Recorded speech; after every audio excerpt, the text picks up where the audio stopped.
Price lord brothers and sisters. கர்த்தராகிய இயேசு கிறிஸ்துவின் மகா பரிசுத்த நாமத்தினால் உங்கள் அனைவரையுமே வாழ்த்துகிறேன். கர்த்தருடைய வருகையை நாம் எல்லோருமே எதிர்பார்த்தவர்களாய் இருக்கிறோம். சோ அவர் நமக்கு சத்தியத்தை வெளிப்படுத்தி இருக்கிறார். அந்த சத்தியத்துக்கு கீழ்ப்படியணும் அப்படின்ற ஒரு வாஞ்சை நம்ம எல்லோருக்குமே இருக்குது. அவர் வரும் மட்டும் அவருக்கு உண்மையுள்ள பிள்ளைகளா இருக்கணும், பரிசுத்தம் உள்ள பிள்ளைகளா இருக்கணும் அப்படின்றத நம்ம எதிர்பார்க்கிறோம். பட் இருந்தாலும் வாழ்க்கையில சில போராட்டங்கள், பிரச்சனைகள், சோதனைகள், ஒரு சில நேரங்கள் கர்த்தர்கிட்ட இருந்து வருகிற சிக்ஷை, இவை எல்லாவற்றையும் தாண்டி அவருக்கு உண்மை உள்ள பிள்ளைகளாய் நாம் இருக்கணும்ன்றதான் கர்த்தர் நம்மிடம் எதிர்பார்க்கிறார். வாசிக்கலாம் மத்தேயு 24 13 வசனம்.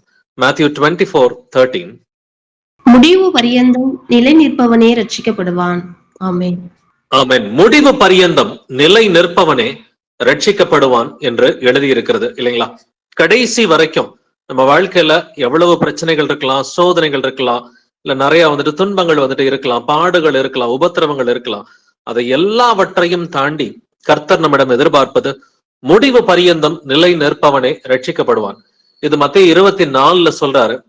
இதே அதிகாரத்துல இயேசு கிறிஸ்து கிட்ட அப்போஸ்தலர்கள் பேசும் பொழுது, ஆண்டவரே உம்முடைய வருகைக்கும் இந்த உலகத்தின் முடிவுக்கும் அடையாளம் என்ன அப்படின்னு சொல்லி கேட்கும் பொழுது, முதலாவது அவர் கொடுக்கிற எச்சரிப்பு என்னது? வஞ்சிக்கப்படாதபடிக்கு எச்சரிக்கையா இருங்கள் அப்படின்னு சொல்லி சொல்றாரு. அப்ப இந்த வஞ்சனை அப்படிங்கிறது இது அதிகமாவே இந்த பூமியில இருக்குது. வஞ்சிக்கப்படுறதுக்கு 1000 வழிகள் இருக்கு. பட் அவை எல்லாவற்றையும் தாண்டி இயேசு கிறிஸ்து நம்மிடம் எதிர்பார்ப்பது முடிவு பரியந்தம் நிலை நிற்பவனே ரட்சிக்கப்படுவான். வாசிக்கலாம் மத்தேயு 10 வசனம் 22. Matthew 10:22. என் நாமத்தின் நிமித்தம் நீங்கள் எல்லாராலும் பகைக்கப்படுவீர்கள், முடிவு பரியந்தம் நிலைத்திருப்பவனே ரட்சிக்கப்படுவான். ஆமென். என் நாமத்தின் நிமித்தம் நீங்கள் எல்லாராலும் பகைக்கப்படுவீர்கள், முடிவு பரியந்தம் நிலைத்திருப்பவனே ரட்சிக்கப்படுவான். சோ மத்தேயு 24:13, மத்தேயு 10:22 ஒரே விஷயத்தை தான் சொல்லி கொடுக்குது. முடிவு பரியந்தம் நிலைத்திருப்பவனே ரட்சிக்கப்படுவான். ஆனா இந்த வசனத்துல மத்தேயு 10:22 என் நாமத்தின் நிமித்தம் நீங்கள் எல்லாராலும் பகைக்கப்படுவீர்கள் அப்படின்னாக்க, இது மேலோட்டமா நீங்க பாத்தீங்கன்னா இந்த வசனத்தை கிறிஸ்தவர்கள் என்பதற்காக நாம் எல்லோராலும் பகைக்கப்படுவோம் அப்படின்னு இதை மேலோட்டமா நம்ம எடுத்துக்கலாம், லிட்டரலா எடுத்து பாத்தீங்கன்னா. பட் ஆவிக்குரிய ரீதியில எடுத்து பார்த்தோம்னா, என் நாமத்து நிமித்தம் என்று கர்த்தர் பேசி இருக்கிறார். நம்ம இயேசு கிறிஸ்துவின் நாமத்திற்கு சாட்சிகளா வாழ்ற பிள்ளைகளா இருக்கிறோம். நீங்க இயேசு கிறிஸ்துவின் நாமத்தை அறிந்த பிள்ளைகளா, இயேசு கிறிஸ்துவின் நாமத்தினால ஞானஸ்நானம் எடுக்கிற பிள்ளைகளா இருக்கிறோம். அப்படி இருக்கிறப்ப இயேசு கிறிஸ்துவின் நாமம் தாங்கிய பிள்ளைகளா இருப்பதனால, அவருடைய நாமத்தினால ஞானஸ்நானம் எடுத்த பிள்ளைகளா நாம் இருப்பதனால, அவருடைய நாமத்தை தாங்கிய பிள்ளைகளா இருக்கிறோம். இதனாலேயே கிறிஸ்தவர்களுக்குள்ளரையும் ஒரு பெரிய கூட்டம் உங்களை உபத்திரவப்படுத்தும் என்றும் வேதத்துல எழுதி இருக்கிறது. அப்ப இந்த பகை எதனால வருதுன்னு பாத்தீங்கன்னா, என் நாமத்து நிமித்தம் அப்படின்னு சொல்லிதான் கர்த்தர் சொல்றாரு. மார்க் 4 வசனம் வாசிக்கலாம். மார்க் 4:17. தங்களுக்குள்ளே வேர் கொள்ளாதபடியால் கொஞ்ச காலம் மாத்திரம் நிலைத்து நிற்கிறார்கள், வசனத்தின் நிமித்தம் உபத்திரவமும் துன்பமும் உண்டான உடனே இடர்லடைகிறார்கள், இவர்களே கற்பாறை நிலத்தில் விதைக்கப்பட்டவர்கள். ஆமேன். ஆமேன். தங்களுக்குள்ளே வேர் கொள்ளாதபடியால் கொஞ்ச காலம் மாத்திரம் நிலைத்திருக்கிறார்கள், வசனத்து நிமித்தம் உபத்திரவமும் துன்பமும் உண்டான உடனே இடரல் அடைகிறார்கள் அப்படின்னு சொல்றாரு கர்த்தர். பட் முடிவு பரியந்தம் நிலைத்திருப்பவனே ரட்சிக்கப்படுவான் அப்படின்னு கர்த்தருடைய எதிர்பார்ப்பு இருக்குது.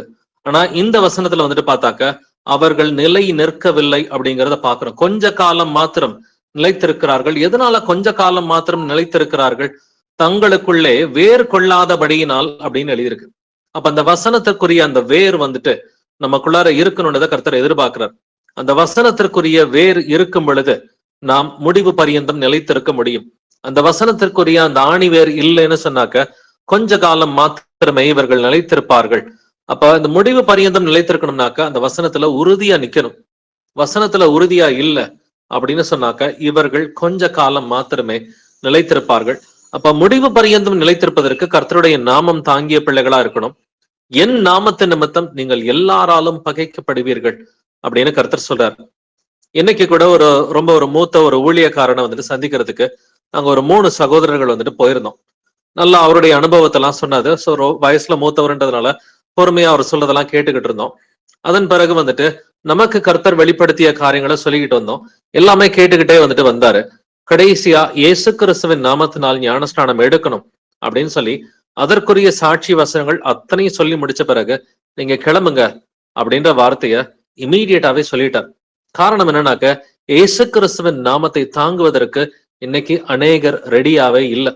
அவங்களுடைய அனுபவம் வந்துட்டு கிறிஸ்துவுக்குள்ளார பல ஆண்டுகள் வந்துட்டு இருக்கலாம். பட் வசனத்தின்படி இது சரியா இருக்குதா அப்படின்னு சொல்லி நிதானிக்கிற பிள்ளைகளா தான் நாம் ஒவ்வொருவரும் இருக்கிறோம்னு சொல்லி கர்த்தர் எதிர்பார்க்கிறாரு. இந்த பகை எதனால வருதுன்னு பாத்தீங்கன்னா, நாம் இயேசு கிறிஸ்துவின் நாமம் தாங்கிய பிள்ளைகளா இருக்கிறோம். அவருக்கு உறுதியா நம்ம கீழ்ப்படியணும் அப்படின்னு சொல்லி நினைக்கிறோம். என்ன நடந்தாலும் இயேசு கிறிஸ்துவுக்கு உண்மையா இருக்கணும். இயேசுவின் நாமத்தினால ஞானஸ்நானம் எடுத்தா மட்டும்தான் நாம் அவருக்குள் நிலைத்திருக்க முடியும். அது ஒரு அடிப்படையான ஒரு கட்டளை. அது மட்டுமே வந்துட்டு முழுமை ஆகாது. இயேசு கிறிஸ்துவின் நாமத்தினால ஞானஸ்நானம் எடுத்தா மட்டும் முழுமை ஆகாது. நாம் அவருடைய நாமத்தை தாங்கிய பிள்ளைகளா ஆவியின் கனிகளாகிய இந்த அன்பு, சந்தோஷம், சமாதானம், நீடிய பொறுமை, தயவு, நற்குணம், விசுவாசம், சாந்தம், இச்சையடக்கம் இவை எல்லாவற்றோடும் இருக்கும் பொழுது ஒரு கூட்டம் நமக்கு எதிராகவே எழும்பும். இவர்கள் புறஜாதிகளாய் இராமல் கிறிஸ்தவர்களாய் இருக்கிற ஒரு கூட்டமே வந்துட்டு இயேசு கிறிஸ்துவின் உண்மையான பிள்ளைகளுக்கு விரோதமாக எழும்பும். நீங்க ஆதி சபையை கவனிச்சு பாருங்க.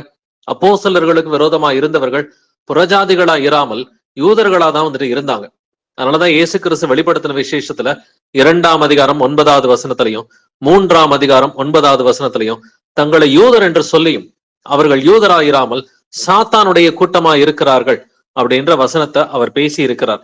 இன்னைக்குமே தங்களை கிறிஸ்தவர்கள் என்று சொல்லிக்கொண்டு உண்மையான கிறிஸ்தவர்களாயிராமல் சாத்தானுடைய கூட்டமா இருக்கிறவர்கள் அநேகர் இருக்கத்தான் செய்கிறார்கள். பட் இருந்தாலும் கர்த்தர் நம்மகிட்ட என்ன எதிர்பார்க்கிறாரு?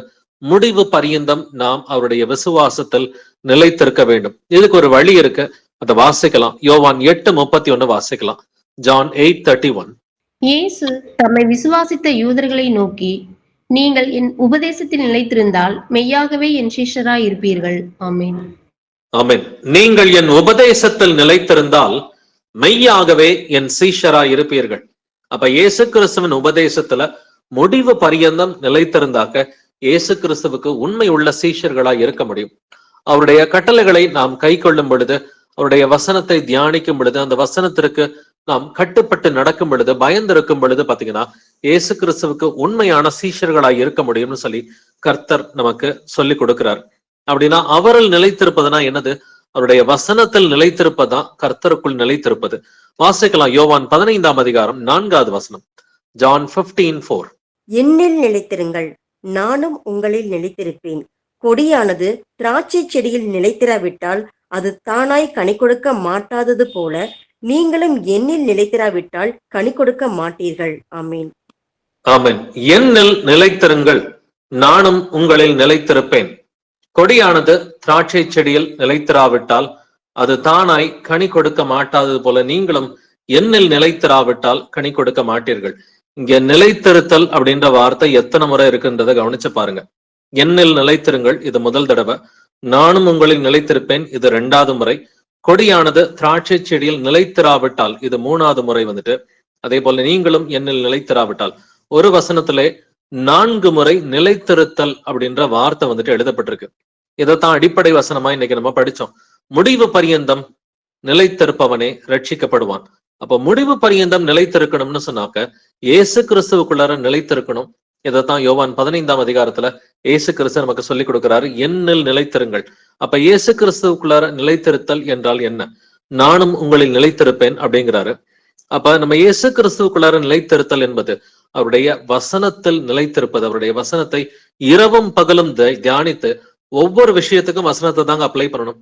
பிராக்டிக்கலா வர எல்லா கேள்விகளுக்கும் வசனத்தை தான் வந்துட்டு அப்ளை பண்ணணும். ஒண்ணு வசனம் இல்ல அதுல தெளிவு நமக்கு உறுதியா கிடைக்கலன்னா ஜெபிக்கலாம். சோ 1 வசனம், 2வது ஜெபம். இந்த 2 மூலமா வந்துட்டு கர்த்தருடைய சித்தம் என்னதுன்றத ஈஸியாவே தெரிஞ்சுக்கலாம். தேவனுடைய நன்மையும் பிரியமும் பரிபூரணமான சித்தத்தை நாம் உணர்ந்தவர்களா இருக்கணும். இல்லைன்னாக்க மதியற்றவர்கள் என்று வேதம் சொல்கிறது இல்லைங்களா? தேவனுடைய சித்தத்தை வந்துட்டு தெரிஞ்சுக்கணும். 2வது தேவனுடைய சித்தத்தை செய்யணும். ஒரு சிலர் தேவனுடைய சித்தத்தை தெரிஞ்சும் செய்ய மாட்டாங்க. ஒரு சிலருக்கு தேவனுடைய சித்தம் என்னன்றதே தெரியாது. அப்ப நாம் தேவனுடைய சித்தத்தை தெரிந்த பிள்ளைகளாகவும் இருக்கணும். அந்த தேவனுடைய சித்தத்தை வந்துட்டு செய்கிற பிள்ளைகளாகவும் இருக்கணும். அதை செய்யும் பொழுது சந்தோஷத்தோடு உற்சாகத்தோடு கீழ்ப்படுகிற பிள்ளைகளா நம்ம காணப்படணும்னு சொல்லி இயேசு கிறிஸ்து நமக்கு எதிர்பார்க்கிறாரு. அப்படின்னாக்க நாம் முடிவு பரியந்தம் நிலைத்திருப்பது, கிறிஸ்துவுக்குள் நிலைத்திருப்பதுன்னு சொன்னா அவருடைய வசனத்தில் நிலைத்திருப்பது என்பதுதான் அர்த்தமா இருக்கிறது. வாசிக்கலாம். யோவான் 15 வசனம். ஜான் 15:7. நீங்கள் என்னிலும் என் வார்த்தைகள் உங்களிலும் நிலைத்திருந்தால் நீங்கள் கேட்டுக்கொள்வது எதுவோ அது உங்களுக்கு செய்யப்படும். ஆமென். ஆமென். நீங்கள் என்னிலும் என் வார்த்தைகள் உங்களிலும் நிலைத்திருந்தால், அப்ப நீங்கள் என்னிலும் என் வார்த்தைகள் உங்களிலும் அப்படிங்கிறார்.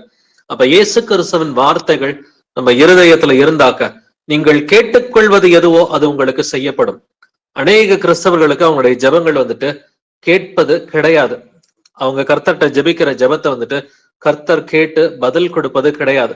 அதுக்கு காரணம் என்னன்னா, இயேசு கிறிஸ்துவின் வார்த்தைகள் அவங்களுடைய இருதயத்துல கிடையாது. இயேசு கிறிஸ்துவின் வார்த்தைகள் இருதயத்துல இல்லாம அவருக்கு கீழ்ப்படியாம இருந்தா நம்முடைய ஜெபங்களை இயேசு கிறிஸ்து கேட்க மாட்டார் அப்படின்றத நல்லா தெரிஞ்சுக்கணும். நீங்க ஏசாயா 1 படிச்சு பாத்தீங்கன்னா, உங்கள் கைகளை வெறித்தாலும் உங்கள் ஜெபங்களை கேளேன் அப்படின்னு சொல்றார். அப்ப கையை விரிச்சு ஜெபம் பண்ணா கூட கேட்க மாட்டேங்கிறார். அதுக்கு காரணம் என்னது? ஏசாயா 59 உங்களுக்கும் எனக்கும் நடுவாக உங்கள் பாவங்களை வந்துட்டு இருக்கிறது. அதனால முதலாவது பாவ அறிக்கை பண்ணி பாவங்களை வந்து நீக்கி போட்டுட்டோம்னா அதன் பிறகுதான் இயேசு கிறிஸ்து நமது ஜெபத்தை கேட்பார். தன் பாவங்களை மறைக்கிறவன் வாழ்வடைய மாட்டான், அவைகளை அறிக்கை செய்து விட்டு விடுகிறவனோ இரக்கம் பெறுவான் என்று எழுதியிருக்கிறது. அப்படின்னாக்க நம்முடைய பாவங்கள் எல்லாவற்றையும் அறிக்கை செய்து கம்ப்ளீட்டா விட்டுட்டு அதன் பிறகு உங்களுடைய விண்ணப்பங்களை நீங்க இயேசு கிறிஸ்து கிட்ட தெரியப்படுத்தி பாருங்க. அவருடைய நாமத்தினால நீங்க கேட்கிற எல்லா விஷயத்தையும் அவர் உங்களுக்கு கொடுக்கிற தேவனா வந்துட்டு இருக்கிறார். அதனால இயேசு கிறிஸ்துவோட நாமத்துடைய பவரை வந்துட்டு நம்ம நல்லாவே புரிஞ்சுக்கணும். அந்த நாமத்துக்கு பாத்திரவான்களா இருக்கணும். அப்படின்னு சொன்னாக்க முதல்ல வசனம் என்ன சொல்லுது? கிறிஸ்துவின் நாமத்தை சொல்லுகிற எவனும் அநியாயத்தை விட்டு விலக கடவன் என்று எழுதியிருக்கிறது. அப்ப இயேசு கிறிஸ்துவின் நாமத்தினால நான் ஞானசான் எடுத்திருக்கிறேனா? அவருடைய நாமத்தை சொல்லுகிற கிறிஸ்தவன் கிறிஸ்தவள் என்கிற பெயரோடு நான் இருக்கிறேனா அப்படின்னாக்கா அநியாயத்தை விட்டு நான் விலகணும். அது எந்த அநியாயமா இருந்தாலும் சரி, அது விரோதம், வைராக்கியம், கோபங்கள், பகைகள், சண்டைகள், மார்க்க பேதங்கள் எதுவாக இருந்தாலும் வந்துட்டு, அது இன்னைக்கு டிவி பாக்குறது, சினிமா பாக்குறது, சோசியல் மீடியாவுக்கு அடிமையா இருக்கிறது, இது எதுவா இருந்தாலும் வந்துட்டு கிறிஸ்துவின் நாமத்தை சொல்லுகிற பிள்ளைகள் அநியாயத்தை விட்டு விலக வேண்டும். நேத்து ஒரு சகோதரன் வந்துட்டு நேத்து நடுராத்திரி வந்துட்டு போன் பண்ணி கிட்டத்தட்ட நைட்டு ஒரு 1 மணி வரைக்கும் அவர் பேசிக்கிட்டு இருந்தாரு. வெளிநாட்டுல இருக்கக்கூடிய ஒரு சகோதரன் வந்துட்டு அவரு இஸ்லாமிய நாட்டுல வந்துட்டு ஒரு நாட்டுல இருக்கிறதுனால அங்க நடக்கிற இஸ்லாமியர்களுக்கும் இஸ்ரேலுக்கும் நடக்கிற அந்த போரை குறித்து அதிகமா அவரு சோசியல் மீடியால வந்துட்டு படிச்சிருக்கிறாரு. அதே போல அந்த ஐரோப்பால நடக்கிற உக்ரைன் போரை பத்தி படிச்சுட்டு தீர்க்க தரிசனங்களும் அவருக்கு தெரியுது, வேதத்தையும் கொஞ்சம் படிச்சிருக்கிறாரு. பட் இது என்ன நடக்கும்ன்ற ஒரு பயத்துல ஒரு நாளைக்கு கிட்டத்தட்ட 8 மணி நேரம் சோசியல் மீடியால இருந்திருக்கிறாரு. பிரதர்ஸ் சிஸ்டர்ஸ் நல்லா கேட்டுக்குங்க, 1 மணி நேரம் 2 மணி நேரம் இல்ல, அவருடைய வாயிலிருந்து வந்தது 8 மணி நேரம். ஏன்னா ஒரு சில கேள்விகள் கேட்டுக்கிட்டே இருந்தாரு. கடைசி கால தீர்க்க தரிசனங்களை குறித்து, இயேசு கிறிஸ்துவின் வருகையை குறித்து, 3ஆம் உலக போரை குறித்து, இதை குறிச்செல்லாம் வந்துட்டு ஒரு சில கேள்விகள் கேட்கும் பொழுது பதில் சொல்லிக்கிட்டே இருக்கும் பொழுது ஆவியானவர் உணர்த்தினாரு, இவர் வந்துட்டு சோசியல் மீடியாவுக்கு அடிமையா இருக்கிறாரு, எப்பொழுதுமே ஃபேஸ்புக், வாட்ஸ்அப், ட்விட்டர் இதுக்கு அடிமையா இருக்கிறாருன்றதை வந்துட்டு ஆண்டவர் உணர்த்தினாரு. அவர்கிட்ட ஒரு கேள்வி கேட்க வச்சாரு, நீங்க ஒரு நாளைக்கு எவ்வளவு நேரம் செல்போன்ல செலவு பண்ணுவீங்க?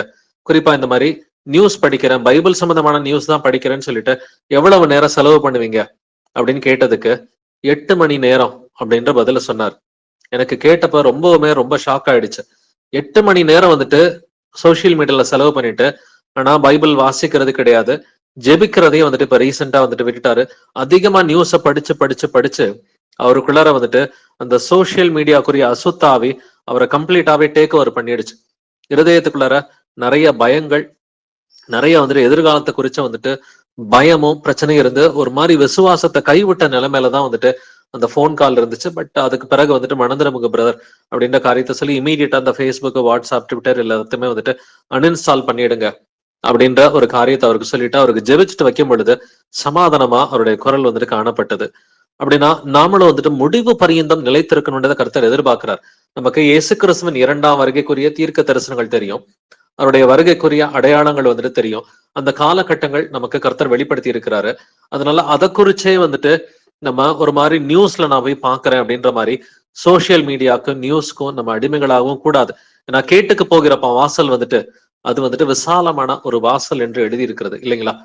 பட் அப்படின்னாக்க நம்ம பரலோக ராஜ்யத்துக்கு போகணும் அப்படின்னு சொன்னாக்க அந்த வாசல் வந்துட்டு குறுகலான ஒரு வாசல் தான். அப்படின்னா பைபிளுக்கு தான் நம்ம பிரதானமா முக்கியத்துவம் கொடுக்கணும், வேத வாக்கியங்களை வாசிக்கணும், வேத வாக்கியங்களை புரிஞ்சுக்கணும், தாழ்மையா ஏத்துக்கணும், அதை வந்துட்டு இருதயத்துல இருத்தி தியானிச்சு கீழ்ப்படுகிற பிள்ளைகளா வந்துட்டு இருக்கணும், அதை பிரசங்கிக்கிற பிள்ளைகளா வந்துட்டு இருக்கணும். இதுக்குதான் முக்கியத்துவமே ஒழிய நியூஸ் படிக்கிறதுக்கு இருக்கக்கூடாது. சோ நமக்குள்ளார யாராவது அதிகமா இந்த நியூஸுக்கோ சோசியல் மீடியாக்கோ நம்ம அதிகமா முக்கியத்துவம் கொடுக்கிறவர்களா இருந்தா எந்த ஒரு சகோதரனுடைய சாட்சியை கேட்டுட்டு நாம மணந்துடணும். ஏன்னா அதுல அதிகமா இறங்கிட்டோம்னு சொன்னாக்க அதை குறித்த அந்த ஆன்சைட்டிஸ், அந்த ஃபியர், அது வந்துட்டு ஒரு மனுஷனை டேக் ஓவர் பண்ணிரும். சோ இயேசு கிறிஸ்து நமக்கு எச்சரிப்பது, நீங்கள் என்னிலும் என் வார்த்தைகள் உங்களிலும் நிலைத்திருந்தால். அப்ப அந்த வார்த்தை நமக்குள்ளார நிலைக்கணும்னு சொன்னாக்க வேற எதுக்குமே இருதயத்துல கதவு திறக்கக்கூடாது.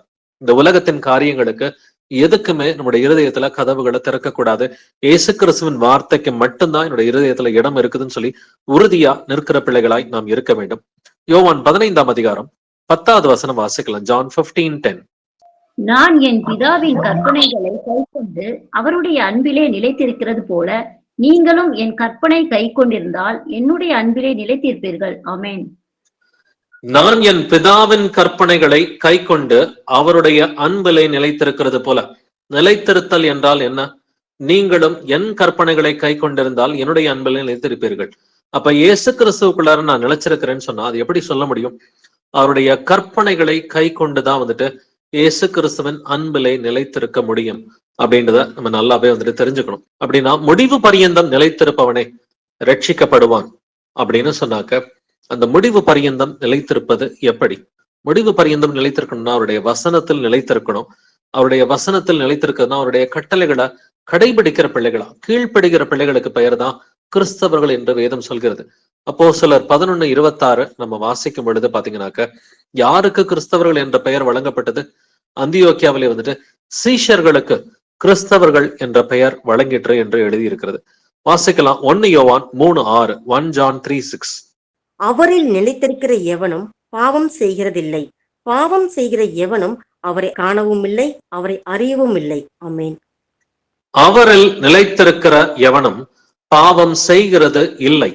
இந்த நிலைத்திருத்தல் அப்படின்ற வார்த்தையை கவனிச்சுக்கங்க. அவரில் நிலைத்திருக்கிற எவனும் பாவம் செய்கிறது இல்லை. முடிவு பரியந்தம் நிலைத்திருப்பவனே ரட்சிக்கப்படுவான். அவரில் நிலைத்திருக்கிற எவனும் பாவம் செய்கிறது இல்லை. அப்ப இயேசு கிறிஸ்துவுக்குள்ளார நிலைச்சிருக்கிறதுனா அவருடைய வசனத்தில் நிலைத்திருத்தல், அவருடைய கற்பனைகளை கை கொள்ளுதல், இதுதான் இயேசு கிறிஸ்துவுக்குள் நிலைத்திருத்தல் என்று வேதம் சொல்கிறது. பட் பாவம் செய்கிறது இல்லை. நம்ம போன வாரம் இந்த பாவத்தை குறிச்சு பார்த்தோம். சாவுக்கு ஏதுவான பாவம், சாவுக்கு ஏதுவல்லாத பாவம் அப்படிங்கிற அந்த ஒரு தலைப்புல வந்துட்டு பார்த்தோம். சாவுக்கு ஏதுவான பாவம் என்றால் ஒரே பாவத்தை தப்புன்னு தெரிஞ்சுக்கிட்டு திரும்ப திரும்ப திரும்ப திரும்ப செய்யறது, இதுதான் வந்துட்டு சாவுக்கு ஏதுவான பாவம். நல்லாவே வந்துட்டு அது தவறுண்டு வேத வாக்கியத்தின் அடிப்படையிலே தெரியும். அதை தெரிஞ்சுக்கிட்டு தொடர்ந்து வந்துட்டு பல வாரங்களா இல்ல பல மாதங்களா வந்துட்டு அந்த ஒரே பாவத்தில் நிலைத்திருத்தல், இது கர்த்தர் வெறுக்கிற ஒரு பாவமா இருக்கிறது. இது 1 யோவான் 3:6, 1 யோவான் 3:9 இதை போன்ற அநேக வசனங்களை வச்சு நம்ம புரிஞ்சுக்கிட்டோம். பட் பாவம் செய்கிற எவனும் அவரை காணவும் இல்லை, அவரை அறியவும் இல்லை என்று எழுதியிருக்கிறது. அப்படின்னா இயேசு கிறிஸ்துவை பத்தி தெரிஞ்சாலும் அவருடைய வசனங்கள் தெரிஞ்சாலும் தொடர்ந்து ஒருத்தர் பாவத்துல இருந்தாக்க அவங்கள பத்தி என்ன எழுதியிருக்குது? அவர்கள் அவரை காணவும் இல்லை, அவரை அறியவும் இல்லை. இயேசு யாருன்னே தெரியல அப்படின்னுதான் வேதம் சொல்லுது. அப்ப இயேசுவுக்குள் நிலைத்திருத்தல் என்றால் என்ன? அவரில் நிலைத்திருக்கிற எவனும் பாவம் செய்கிறது இல்லை. அப்படின்னா அவரில் நிலைத்திருப்பதுனா வசனத்தில் நிலைத்திருப்பது, கட்டளைகளை கை கொள்வது, பாவம் செய்யாத ஒரு வாழ்க்கை வாழ்வது. தொடர்ந்து வாசிக்கலாம். 1 யோவான் 3:24, 1 John 3:24. அவருடைய கட்டளைகளை கைக்கொள்ளுகிறவன் அவரில் நிலைத்திருக்கிறான், அவரும் அவனில் நிலைத்திருக்கிறார். அவர் நம்மில் நிலைத்திருக்கிறதை அவர் நமக்கு தந்தருளின ஆவியினாலே அறிந்திருக்கிறோம். ஆமென். இந்த நிலைத்திருத்தல் அப்படின்ற வார்த்தைய இந்த வசனத்துல கவனிச்சு பாருங்க. 2-3 இடத்துல ஒரே வசனத்துக்குள்ளார இருக்குது. அவருடைய கட்டளைகளை கை கொள்ளுகிறவன் அவரில் நிலைத்திருக்கிறான், அவரும் அவனில் நிலைத்திருக்கிறார். அப்ப கட்டளையை கடைபிடிச்சா மட்டும்தான் இயேசு கிறிஸ்துவுக்குள்ளார நான் நிலைச்சிருக்கிறேன், அதாவது முடிவு பரியந்தம் நிலைத்திருக்க முடியும் அப்படிங்கிற ஒரு நம்பிக்கை, விசுவாசம் நமக்குள் இருக்கும். அப்ப நம்ம எல்லோருமே அவருடைய கட்டளைகளை கடைபிடிக்கிறோமா? நம்மை நாமே நிதானித்து அறிவோம். இப்ப நானும் என் வீட்டாரும் கர்த்தரையே சேவிப்போம் அப்படிங்கிற வசனத்தை அநேகர் வந்துட்டு நல்ல வாஞ்சியோட வந்துட்டு சொல்லுவாங்க. அப்படின்னாக்க முதல்ல நானும் என் வீட்டாரும்னா ஃபர்ஸ்ட் நானும். இப்ப நான் வந்துட்டு கடைபிடிக்கிறேனா? கர்த்தருடைய வசனங்களை இரவும் பகலும் தியானிக்கிறேனா? கர்த்தருடைய வசனத்தை வந்துட்டு நான் வந்துட்டு இருதயத்துல இருத்தி நான் அதை வந்துட்டு யோசிச்சு பார்த்து என்னுடைய வழிகளை மாத்திக்கிட்டு நான் அதுக்கு கீழ்ப்படுகிறேனா? என்னுடைய பாவங்கள் எல்லாத்தையும் நான் வந்துட்டு விட்டுட்டேனா? ஏன்னா அவரில் நிலைத்திருக்கிறவன் என்ன செய்வான்? பாவம் செய்ய மாட்டான் என்று எழுதி இருக்கிறது இல்லைங்களா? அப்ப இயேசு கிறிஸ்துவுக்கு நிலைச்சிருந்தா அவருடைய கட்டளைகளை வந்துட்டு கடைபிடிக்க வேண்டும். கடைபிடிக்கிற பிள்ளைகளாய் நாம் இருக்கணும் அப்படின்னு சொல்லி வேதம் வந்துட்டு நமக்கு சொல்லி கொடுக்கிறது. அவருடைய கட்டளைகளை கை கொள்ளுகிறவன் அவரில் நிலைத்திருக்கிறான், அவரும் அவனில் நிலைத்திருக்கிறார். அப்படின்னா நம்மளை நாமளே யோசிச்சு பார்ப்போம். நான் எல்லாமே பெர்ஃபெக்டா பண்றேனா? என்னைக்காவது ஒரு நாள் ஒரு காரியத்துல தெரியாம இடறி விழுந்துட்டு இமீடியட்டா மனம் திரும்பிட்டா கர்த்தர் அதை வந்துட்டு சிம்பிளா ஈஸியா மன்னிச்சிருவார். பட் ஒரே பாவத்துல நிலைச்சிருக்கிறேனா பல வருஷங்களா? இப்ப யாராவது ஒருத்தர் வந்துட்டு நான் ரொம்ப வருஷம் மன்னிக்காம இருக்கிறேனா? இதை நாமளே யோசிச்சு பார்ப்போம். இல்ல பொருளாசை என்கிற ஒரு பாவம் எனக்குள் இருக்கிறதா? இல்ல பெருமை என்கிற பாவம் எனக்குள் இருக்கிறதா? இல்ல அதிகமான வாயின் வார்த்தைகள் எனக்குள் காணப்படுகிறதா? வீண் வார்த்தை பேசுறவங்களை வந்துட்டு கர்த்தர் வெறுக்கிறாருன்னு சொல்லி வேதம் சொல்கிறது இல்லைங்களா? வீண் வார்த்தை பேசுகிற ஒவ்வொரு வீண் வார்த்தைகளுக்கும் நியாய தீர்ப்பு நாளிலே கணக்கு ஒப்புவிக்க வேண்டும் என்று வேதம் சொல்கிறது. அப்படின்னா வீண் வார்த்தைகளை நம்ம விட்டுட்டோமா? வம்பும் புத்தியினமான பேச்சும் பரியாசமும் தகாதவைகள் அப்படின்னு வசனம் சொல்லுது. அப்படின்னா வம்பு வார்த்தைகளை நான் விட்டுட்டேனா? அப்ப வம்பும் புத்தியினமான பேச்சுக்களை நான் விட்டுட்டேனா? பரியாச வார்த்தைகள் இன்னமும் சொல்றேனா? இன்னமும் கோபம், விரோதம், சண்டைகள், பகைகள் இதெல்லாம் எனக்குள் காணப்படுகிறதா அப்படின்னு சொல்லி நம்மை நாமே நிதானிக்கிறவர்களா இருப்போம். வாசிக்கலாம் 1 யோவான் 2:17. 1 John 2:17. உலகமும் அதன் இச்சையும் ஒழிந்து போம், தேவனுடைய சித்தத்தின்படி செய்கிறவனோ என்றென்றைக்கும் நிலைத்திருப்பான். ஆமென். தேவனுடைய சித்தத்தின்படி செய்கிறவனோ என்றென்றைக்கும் நிலைத்திருப்பான். முடிவு பரியந்தம் நிலைத்திருப்பவனே ரட்சிக்கப்படுவான் அப்படிங்கிறத நம்ம வாசிக்க கேட்டோம். ஆனா தேவனுடைய சித்தத்தின்படி நீங்க செஞ்சீங்கன்னா நீங்கள் என்றென்றும் நிலைத்திருப்பீர்கள் என்று வேதம் சொல்கிறது. அப்ப தேவனுடைய சித்தத்தின்படி, அப்ப தேவனுடைய சித்தம்னா என்னது? நமக்கு ரோமர் 12ஆம் அதிகாரத்துல அந்த 2வது வசனத்துல இருக்கிற தேவனுடைய நன்மையும் பிரியமும் பரிபூரணமான சித்தத்தை பத்தி நம்ம ஏற்கனவே கேட்டிருக்கிறோம். தேவனுக்கு நம்மை குறித்த ஒரு நன்மையும் பிரியமும் பரிபூரணமான ஒரு சித்தம் இருக்குது. முதல்ல அந்த சித்தத்தை நம்ம தெரிஞ்சு வச்சுக்கணும். 2வது, அந்த சித்தத்துக்கு நாம் மனப்பூர்வமாக கீழ்ப்படியணும். நிறைய பேருக்கு தேவனுடைய சித்தம் என்னன்றது தெரிய மாட்டேங்குது. தேவனுக்கு சித்தம் இல்லாத காரியத்தை நீங்க செய்யும் பொழுது அதுல ஒரு பிரச்சனையில போய் நம்ம மாட்டிக்குவோம் இல்லைங்களா? தேவனுக்கு சித்தம் இல்லாத ஒரு காரியத்தை செய்யும் பொழுது அது எந்த ஒரு காரியமா இருக்கலாம், அது வேலை செய்யறதா இருக்கலாம், இல்ல வீட்டு காரியங்களா இருக்கலாம், பிள்ளைகளோட படிப்பா இருக்கலாம், இல்ல பிள்ளைகளோட திருமணமா இருக்கலாம். அது எதுவா இருந்தாலும் தேவனுடைய சித்தம் இல்லாத ஒரு காரியத்தை செஞ்சாக்க நாம் அதில் வருத்தப்படுவோம், கஷ்டப்படுவோம். சோ முதல்ல தேவனுடைய சித்தத்தை தெரிஞ்சுக்கணும். 2வது, சித்தத்தை தெரிஞ்சோம் அதை செய்யாதவர்களை நம்ம வேதத்துல வந்துட்டு பாக்குறோம். தேவனுடைய சித்தம் தெரிஞ்சோம் செய்யாதவர்கள் வந்துட்டு சவுல் ராஜாவை நமக்கு தெரியும், இல்ல பிலேயாம் தீர்க்கதரிசி தெரியும், யூதாஸ் காரியத்தை பத்தி நமக்கு வந்துட்டு தெரியும், அனனியா சப்பராவை பத்தி வந்துட்டு தெரியும், காயினை பத்தி நமக்கு தெரியும். இவர்கள் எல்லோருமே தேவனுடைய சித்தத்தை அறிந்திருந்தும் அதை செய்யறதுல இவர்களுக்கு விருப்பம் இல்லாம இருந்துச்சு. விருப்பம் இல்லாம இருந்ததுனால கர்த்தர் இவர்களை தண்டித்தார் அப்படிங்கிறத வந்துட்டு பாக்குறோம். சோ தேவனுடைய சித்தத்தை தெரிந்த பிள்ளைகளாகவும் இருக்கணும். அதே போல வந்துட்டு தேவனுடைய சித்தத்தின்படி மனப்பூர்வமா கீழ்ப்படுகிற பிள்ளைகளாகவும் நம்ம இருக்கணும். அப்ப தேவனுடைய சித்தத்தின்படி செய்கிறவனும் என்றென்றைக்கும் நிலைத்திருப்பான் என்று எழுதியிருக்கிறது. அப்ப என்றென்றைக்கும் நிலைத்திருக்கும் பொழுது இயேசு கிறிஸ்துவின் வருகை மட்டும் நிலைத்திருப்பது அது பெரிய காரியமா? அது ஆவியானவர் உங்களுக்குள் இருந்தால் அது சுலபமான ஒரு காரியம்தான்.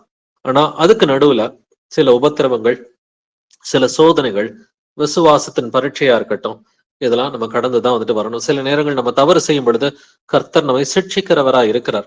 அது உபத்திரவமா இருக்கலாம். உபத்திரவம் என்றால் நீங்க இயேசுவுக்கு உண்மையா இருக்கும் பொழுது உங்களுக்கு மத்தவங்க மூலமா உபத்திரவம் வந்துட்டு வரும். இதுக்கு பேரு தான் உபத்திரவம்னு சொல்லி வேதம் சொல்லுது. இது உபத்திரவங்கள், பாடுகள் அப்படின்றத வந்துட்டு வேதம் சொல்லி கொடுக்குது. பட் கர்த்தரே சில நேரம் உங்களுடைய விசுவாசத்தை சோதிச்சும் பார்ப்பார். இதுக்கு பேரு விசுவாச பரீட்சை என்றும் எழுதி இருக்கிறது. இல்ல நாமளே தப்பு பண்ணி நமக்கு ஒரு பிரச்சனையை உண்டு பண்ணிக்கிட்டோம்னா இது நமக்கு நாமளே வருவிச்சுக்கிற ஒரு சோதனை என்றும் வேதத்தில் எழுதி இருக்கிறது. இல்ல நாம தப்பு பண்ணும் பொழுது கர்த்தர் நமக்கு ஒரு தண்டனையை கொடுத்தார்னா அதற்கு பேர் சிட்சை என்றும் எழுதி இருக்கிறது. இதற்குரிய வித்தியாசங்களை நம்ம தெரிஞ்சுக்கணும் பிரதர்ஸ் அண்ட் சிஸ்டர்ஸ். நம்ம தப்பு பண்ணி கர்த்தர் நம்மளை தண்டிச்சார்னா அதுக்கு பேரு சிட்சை. சிட்சையை சகிக்கிற மனுஷன் பாக்கியவான் என்று எழுதி இருக்கிறது. இல்ல நாமளே வந்துட்டு ஒரு தப்பு பண்ணி நாமளே நமக்கு பிரச்சனைகளை வருவிச்சுக்கிட்டோம்னா அது சோதனை. தேவன் ஒருவனையும் பொல்லாங்கினால் சோதிக்கிறவர் அல்ல. பொல்லாங்கினால் சோதிக்கிறது நம்மளை நாமளே சோதிச்சுக்கலாம் இல்லைங்களா? பட் கர்த்தர் வந்துட்டு நம்ம உண்மையாதான் இருக்கிறோமா அப்படின்றத டெஸ்ட் பண்ணி பார்க்கணும்னா ஆபிரகாமின் விசுவாசத்தை சோதித்தது போல அவர் விசுவாசத்துக்குரிய ஒரு பரீட்சை, டெஸ்ட் ஆஃப் ஃபெய்த் அப்படின்னு சொல்லி எழுதியிருக்குது. இந்த விசுவாசத்தின் பரீட்சையை வந்துட்டு அவர் வைக்கலாம். நீங்க நல்ல உண்மையும் உத்தமமா கர்த்தருக்கு ஊழியம் பாக்குறீங்க, அப்படின்றப்ப உங்களுக்கு நிறைய ரிவார்டு கொடுக்கணும்னு சொல்லி கர்த்தர் முடிவு பண்ணிட்டாருன்னா, உங்களுக்கு யாரு மூலமாவது ஒரு உபத்திரவம் வரத கர்த்தர் அனுமதிப்பாரு. நீங்க அதை வந்துட்டு பொறுமையோட சகிக்கிறப்ப உங்களுக்கு அதிகமா ரிவார்டு வந்துட்டு கர்த்தர் கொடுப்பார். ஸோ இதெல்லாம் லெவல்ஸ் நிறைய இருக்குது. சிக்ஷைன்றது ஒரு காரியம், அடுத்து விசுவாச பரீட்சைன்றது வந்துட்டு ஒரு காரியம், பொல்லாங்கினால் சோதனை அப்படிங்கிறது வேற ஒரு காரியம் வந்துட்டு. ஸோ இதே போல உபத்திரவம்ன்றது வேற ஒரு காரியம். வேற வேற ரீசன்ஸ் வந்துட்டு இதுக்கு பைபிள்ல வந்துட்டு கர்த்தர் நமக்கு கொடுத்திருக்கிறார். இதெல்லாம் நீங்க தாண்டி வந்தீங்கன்னா தான் முடிவு பரியந்தம் நிலைத்திருக்க முடியும். அப்போஸ்தலர் 14:22 வாசிக்கலாம். ஆக்ட்ஸ் 14:22. சீஷருடைய மனதை திடப்படுத்தி விசுவாசத்திலே நிலைத்திருக்கும்படி அவர்களுக்கு புத்தி சொல்லி, நாம் அநேக உபத்திரவங்களின் வழியாய் தேவனுடைய ராஜ்யத்தில் பிரவேசிக்க வேண்டும் என்று சொன்னார்கள். ஆமென். நாம் அநேக உபத்திரவங்களின் வழியாய் தேவனுடைய ராஜ்யத்தில் பிரவேசிக்க வேண்டும் என்று சொன்னார்கள். அப்ப உபத்திரவத்தின் மூலமா தான் தேவனுடைய ராஜ்யத்தில் பிரவேசிக்க முடியும். சோ இன்னைக்கு நாங்க ஒரு சகோதரனை வந்துட்டு சந்திச்சோம். அவருக்கு ஒரு 8 வருஷத்துக்கு முன்னாடி கால் உடைஞ்சது. அவரு கர்த்தருக்கு ஊழியம் பார்க்கிற ஒரு சகோதரன் தான். 8 வருஷத்துக்கு முன்னாடி கால் உடைஞ்சது. நான் ஆண்டவர்கிட்ட கேட்டேன், ஏன் ஆண்டவரே என் கால் உடைஞ்சதுன்னு நான் கேட்டேன். இது வந்துட்டு உனக்கு நான் பாடுகளை அனுபவிக்கிறேன்னு ஆண்டவர் என்கிட்ட சொன்னாருன்னு சொன்னாரு. பட் வசனத்தின்படி அது தவறுன்றது அவருக்கு புரியவே இல்லை. நீதிமானுடைய எலும்புகள் முறிக்கப்படுவதில்லை என்று வேதம் சொல்கிறது இல்லைங்களா? நீதிமான்களுடைய எலும்புகள் முறிக்கப்படுவதில்லை. அப்ப நீதிமானா இருந்தா எலும்பு முறிபடாது. அப்ப நீதிமானா இல்லைனாக்க எலும்பு முறிபடும். இது கர்த்தருடைய சிக்ஷை. ஒரு மனுஷனுக்கு கையோ காலோ உடையுது, எலும்பு முறியுதுன்னு சொன்னா இது சிக்ஷை என்றுதான் நம்ம எடுத்துக்கணுமே ஒழிய இது கர்த்தர்ட்ட நம்ம ஜெபிச்சு கூட கேட்க வேண்டிய அவசியம் இல்லை. வேதமே நம்ம நிதானிக்கக்கூடிய கிருபையை நமக்கு கொடுக்குது. வேத வாக்கியங்களை நிதானிக்கக்கூடிய கிருபையை கொடுக்குது. எலும்பு உடையுதுன்னு சொன்னாக்க அது நிச்சயமா வந்துட்டு உபத்திரவம் கிடையாது, அது பாடுகள் வந்துட்டு கிடையாது. அது கர்த்தர் நமக்கு கொடுக்கிற ஒரு சிக்ஷையா தான் வந்துட்டு இருக்குது. அந்த சிக்ஷையை வந்துட்டு பொறுமையோட சகிச்சாக்க புத்திரனை போல எண்ணி நடத்துகிறார் என்று வேதம் சொல்கிறது. அப்படின்னா அந்த போதிக்கிற சகோதரனுக்கு வயசு கிட்டத்தட்ட ஒரு 80 இருக்கும். ஆனா அவருக்கு சிக்ஷைக்கும் உபத்திரவத்துக்கும் ஒரு வித்தியாசம் வந்துட்டு தெரியாம இருக்குது. ஆனா வேதம் என்ன சொல்கிறது? நாம் அநேக உபத்திரவங்களின் வழியாய் தேவனுடைய ராஜ்யத்தில் பிரவேசிக்க வேண்டும். அப்போ உபத்திரவங்களின் வழியாய் பிரவேசிக்கணும்னா நீங்க இயேசுவுக்கு உண்மையா இருந்து ஊழியம் பார்க்கும் பொழுது தாங்க உபத்திரவமே வரும். நீங்க இயேசுவுக்கு உண்மையா இருந்து கீழ்ப்படியும் பொழுதுதான் உங்களுக்கு உபத்திரவம் வரும். சிக்ஷையை போய் உபத்திரவம்னு சொல்றது அது தவறு அப்படின்றத நம்ம புரிஞ்சுக்கணும். கர்த்தர் நம்ம தவறு செய்யும் பொழுது நம்மை தண்டிப்பது அது சிக்ஷை, அது டிசிப்ளின் இல்லைங்களா? அது கரெக்ஷன் இல்ல டிசிப்ளின் அப்படின்னு சொல்லி சொல்றோம். கரெக்ஷனையும் டிசிப்ளினையும் வந்துட்டு அதை நம்ம உபத்திரவம்னு தப்பா நினைச்சுக்க கூடாது. அப்ப உபத்திரவம் என்பது நீங்க இயேசு கிறிஸ்துவுக்கு உண்மையாக கீழ்ப்படியும் பொழுது, நாங்க கட்டட சபைக்கெல்லாம் போக மாட்டோம்பா, நாங்க வீட்டு சபைக்கு தான் போவோம் அப்படின்னு சொல்லும் பொழுது உங்களை நிறைய பேர் ஏளனமா பேசுவாங்க. நாங்க தசமபாகம் காணிக்கையெல்லாம் கொடுக்க மாட்டோம், ஆனா எங்களுக்கு சமநிலை பிரமாணம்னு ஒன்று இருக்குது. நாங்க இருதயத்துல ஆவியானவர் என்ன சொல்றாரோ அதை நாங்க வந்துட்டு விசுவாச குடும்பத்தாருக்கு நாங்க உதவி செய்வோம். எங்களுக்குள்ளார இருக்கிறவங்களுக்குள்ளார நாங்க யாராவது ஏழைகளுக்கு நாங்க உதவி செய்வோம். இந்த மாதிரி எங்களுக்கு ஆண்டவர் சொல்லி கொடுத்துருக்கிறாருன்னு சொன்னீங்கன்னா இதையும் குறிச்சு ஏளனமா பேசுறவங்க ஒரு சிலர் இருப்பாங்க. சோ இப்படி இயேசு கிறிஸ்துவ நாமத்தினாலதான் ஞானஸ்நானம் எடுக்கணும் அப்படின்னு சொன்னா இதுக்காகவும் உங்களை உபத்திரவப்படுத்துறவங்க ஒரு கூட்டம் இருக்கலாம். சோ உபத்திரவம் என்பது நீங்க இயேசு கிறிஸ்துவுக்கு உண்மையாக இருக்கும் பொழுது, உண்மையாக கீழ்ப்படியும் பொழுது, உண்மையாக ஊழியம் செய்யும் பொழுது உங்களுக்கு வருகிற அந்த பிரச்சனைகள் இதைதான் உபத்திரவம் என்று வேதம் சொல்கிறது. அப்ப உபத்திரவத்தின் வழியாதான் தேவனுடைய ராஜ்யத்தில் பிரவேசிக்க வேண்டும். அப்ப உபத்திரவம் வரும் பொழுதும் பொறுமையாதான் இருக்கணும்னு வேதம் சொல்லுது. சிக்ஷை வரும் பொழுது சகிக்கணும்னு வேதம் சொல்லுது. சோதனை வரும் பொழுதும் சகிக்கணும்னு வேதம் சொல்லுது. விசுவாசத்தின் பரீட்சையா இருந்தாலும் நம்ம பொறுமையாதான் இருக்கணும். அப்ப அது விசுவாசத்தின் பரீட்சையா இருக்கலாம், உங்களுக்கு ஒரு சிக்ஷையா இருக்கலாம், உபத்திரவமா வந்துட்டு இருக்கலாம், சோதனையா இருக்கலாம். எதுவா இருந்தாலும் நீங்கள் சகிக்கிறவர்களா இருக்க வேண்டும் என்று வேதம் எதிர்பார்க்கிறது. நீங்க சகிச்சீங்கன்னா அப்பதான் உங்களுக்கு நீடிய பொறுமை வளரும் என்றும் வேதம் சொல்லி கொடுக்கிறது. அப்ப அநேக உபத்திரவங்களின் வழியாதான் முடிவு பரியந்தம் நிலைத்திருக்க முடியும். வாசிக்கலாம் ரோமர் 8:17. ரோமன்ஸ் 8:17. நாம் பிள்ளைகளானால் சுதந்திரருமாமே, தேவனுடைய சுதந்திரரும் கிறிஸ்துவுக்கு உடன் சுதந்திரருமாமே. கிறிஸ்துவுடனே கூட நாம் மைமைப்படும்படிக்கு அவருடனே கூட பாடுபட்டால் அப்படியாகும். ஆமேன். கிறிஸ்துவுடனே கூட நீங்க மகிமைப்படணும்னு சொன்னா முதல்ல என்ன பண்ணணும்? அவருடனே கூட பாடுபட்டால் அப்படி ஆகும். அப்ப பாடுகள் என்பது உபத்திரவத்தை குறிக்கிறது தான் பாடுகள். இந்த உபத்திரவம் பாடுகள் எதனால வருவதா இருக்க வேண்டும்? இது நீங்க இயேசுவுக்கு உண்மையா கீழ்ப்படுகிறதன் மூலமா அல்லது அவருடைய வசனத்தை உண்மையா போதிக்கிறதன் மூலமா, இதன் மூலமா தான் உங்களுக்கு பாடுகளும் உபத்திரவங்களும் வரும். ஒரு சிலர் சொல்லி நான் கேள்விப்பட்டிருக்கேன், என் கணவர் தான் எனக்கு ஒரு பெரிய சிலுவையா இருக்கிறாங்க, இல்ல என் மனைவி தான் எனக்கு பெரிய வந்துட்டு உபத்திரவம் பாடுன்னு சொல்லுவாங்க. இது வேதத்துக்கு முற்றிலும் புறம்பான ஒரு காரியம். கணவனை பார்த்து சிலுவைன்னு சொல்றது, மனைவியை பார்த்து சிலுவைன்னு சொல்றது இயேசு கிறிஸ்துவுக்கு விரோதமான வார்த்தையாக இருக்குது. இல்ல பிள்ளைங்களை பார்த்து இந்த பிள்ளை எனக்கு சிலுவையா இருக்குது, இந்த பிள்ளையால எனக்கு நிறைய தொந்தரவு இருக்குது, பிள்ளைகள் கர்த்தர் கொடுக்கும் சுதந்திரம் என்று வேதம் சொல்கிறது இல்லைங்களா? அப்படின்னா நம்ம வந்துட்டு பாடுகள் உபத்திரவம்னு சொன்னா இயேசுவுக்கு கீழ்ப்படிவதன் மூலமா, ஒரு சிலர் உங்களை ஏசுறாங்க, திட்டுறாங்க, அடிக்கிறாங்க, இல்ல உங்களை வந்துட்டு துன்பப்படுத்துறாங்க அப்படின்னு சொன்னாக்க கீழ்ப்படிதலின் மூலமா இது நடக்கிறதா இருந்தா இது பாடுகள் அல்லது உபத்திரவம். பட் இல்ல, நாமளே ஒரு பிரச்சனையை உண்டாக்கிக்கிறோம். ஒரு சிலர் வந்துட்டு பாத்தீங்கன்னா வட்டிக்கு பணம் வாங்கி நிறைய கடன்ல மூழ்கி போயிருவாங்க. இது வந்துட்டு உபத்திரவமும் கிடையாது, இது பாடுகளும் வந்துட்டு கிடையாது, இது சொந்த பிரச்சனை. தேவன் ஒருவரையும் பொல்லாங்கினால் சோதிக்கிறவர் அல்ல. அப்ப நிறைய கடன் வாங்கி வட்டிக்கு விட்டு மூழ்கி போகிற நிலைமையில வந்துட்டு வாழ்க்கை இருக்கும் பொழுது இது பொல்லாங்கினால் சோதிக்கிறவர் தேவன் கிடையாது, இது பாடுகளும் கிடையாது, உபத்திரவமும் கிடையாது, தன்னுடைய சொந்த பாவத்தினால வந்தது. இதுக்கு மனம் திரும்பினா கர்த்தர் விடுவிப்பார். இதே போல நிறைய நேரம் நிறைய பேர் வாழ்க்கையில இருக்கிற பிரச்சனைகள் எதன் மூலமா வருதுன்னு பாத்தீங்கன்னா பாவத்தின் மூலமா தான் வருகிறது. விசுவாச பரீட்சைன்றது ரொம்ப கம்மியா தான் வந்துட்டு இருக்கும், அதிகமாலாம் இருக்காது.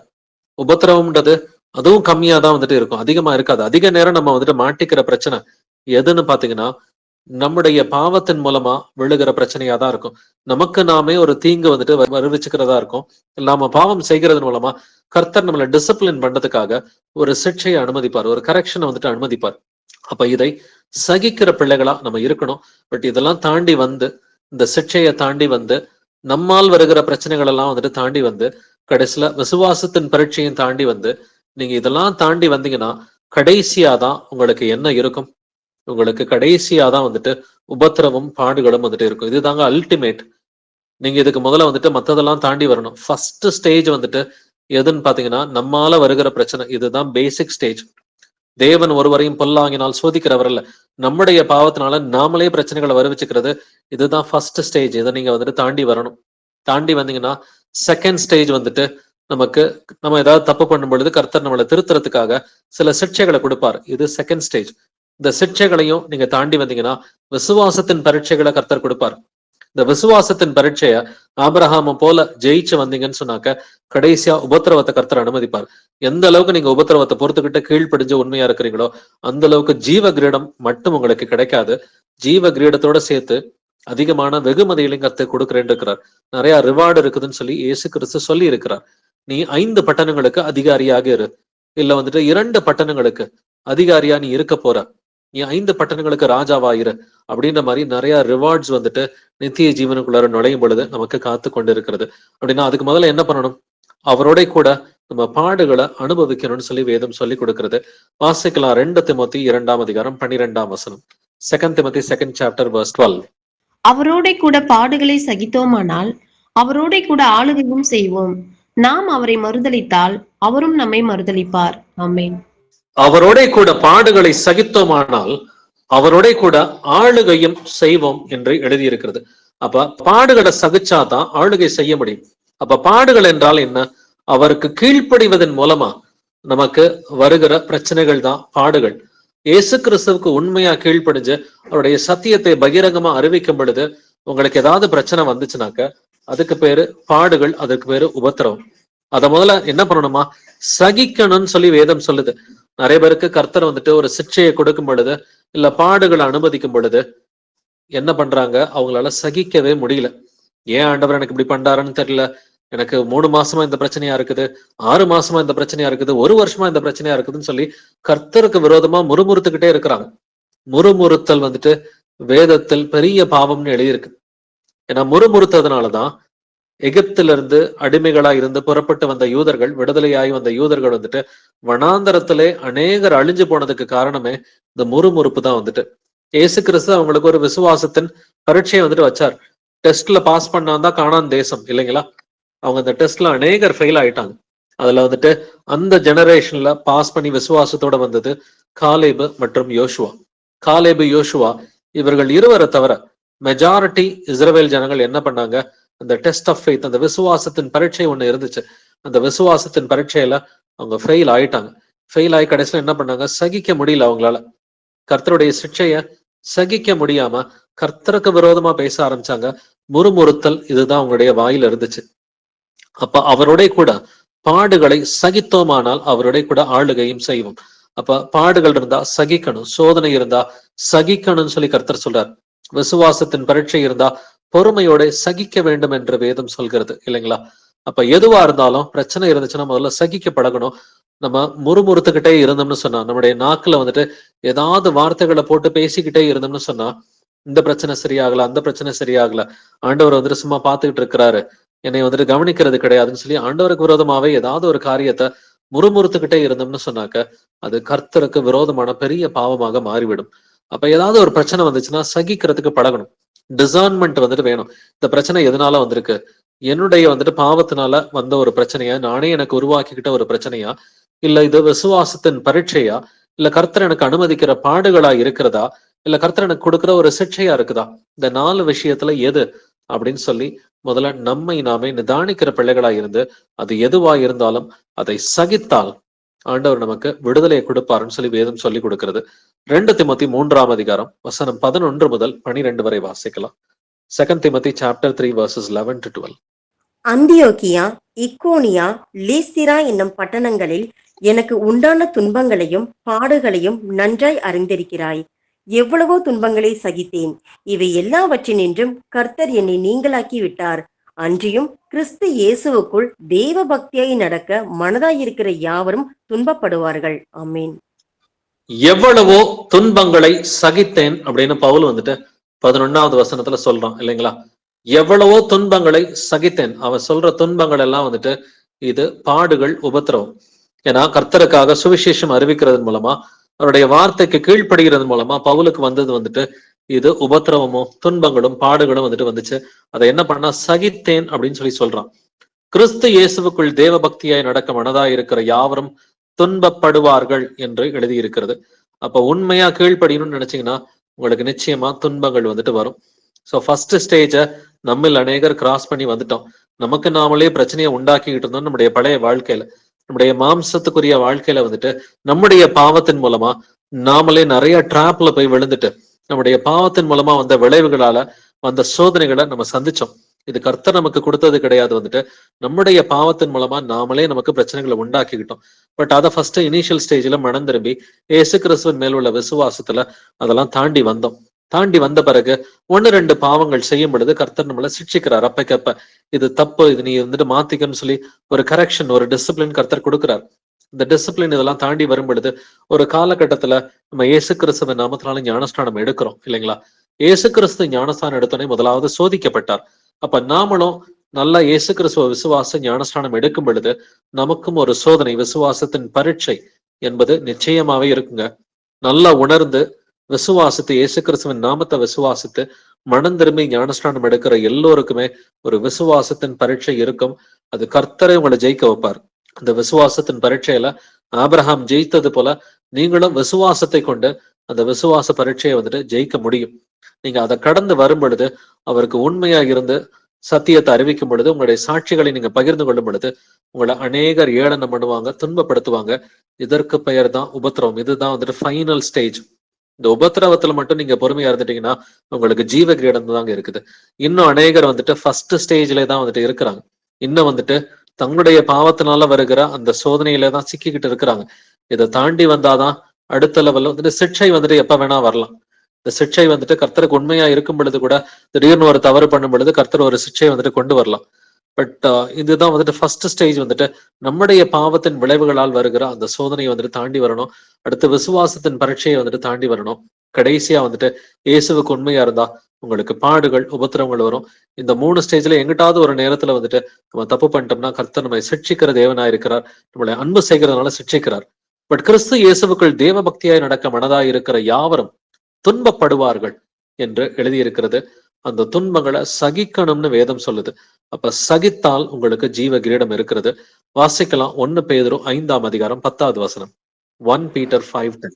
கிறிஸ்து இயேசுவுக்குள் நம்மை தமது நித்திய மகிமைக்கு அழைத்தவராய் இருக்கிற சகல கிருபையும் பொருந்திய தேவன் தாமே கொஞ்ச காலம் பாட அனுபவிக்கிற உங்களை சீர்படுத்தி, ஸ்திரப்படுத்தி, பலப்படுத்தி நிலைநிறுத்துவாராக. ஆமேன். ஆமென். தேவன் தாமே கொஞ்ச காலம் பாடு அனுபவிக்கிற உங்களை. அப்ப நமக்கு பாடுகள் எவ்வளவு நாட்கள்? கொஞ்ச காலம் தாங்க. இயேசு கிறிஸ்து வர்றது சமீபமா இருக்கிறது.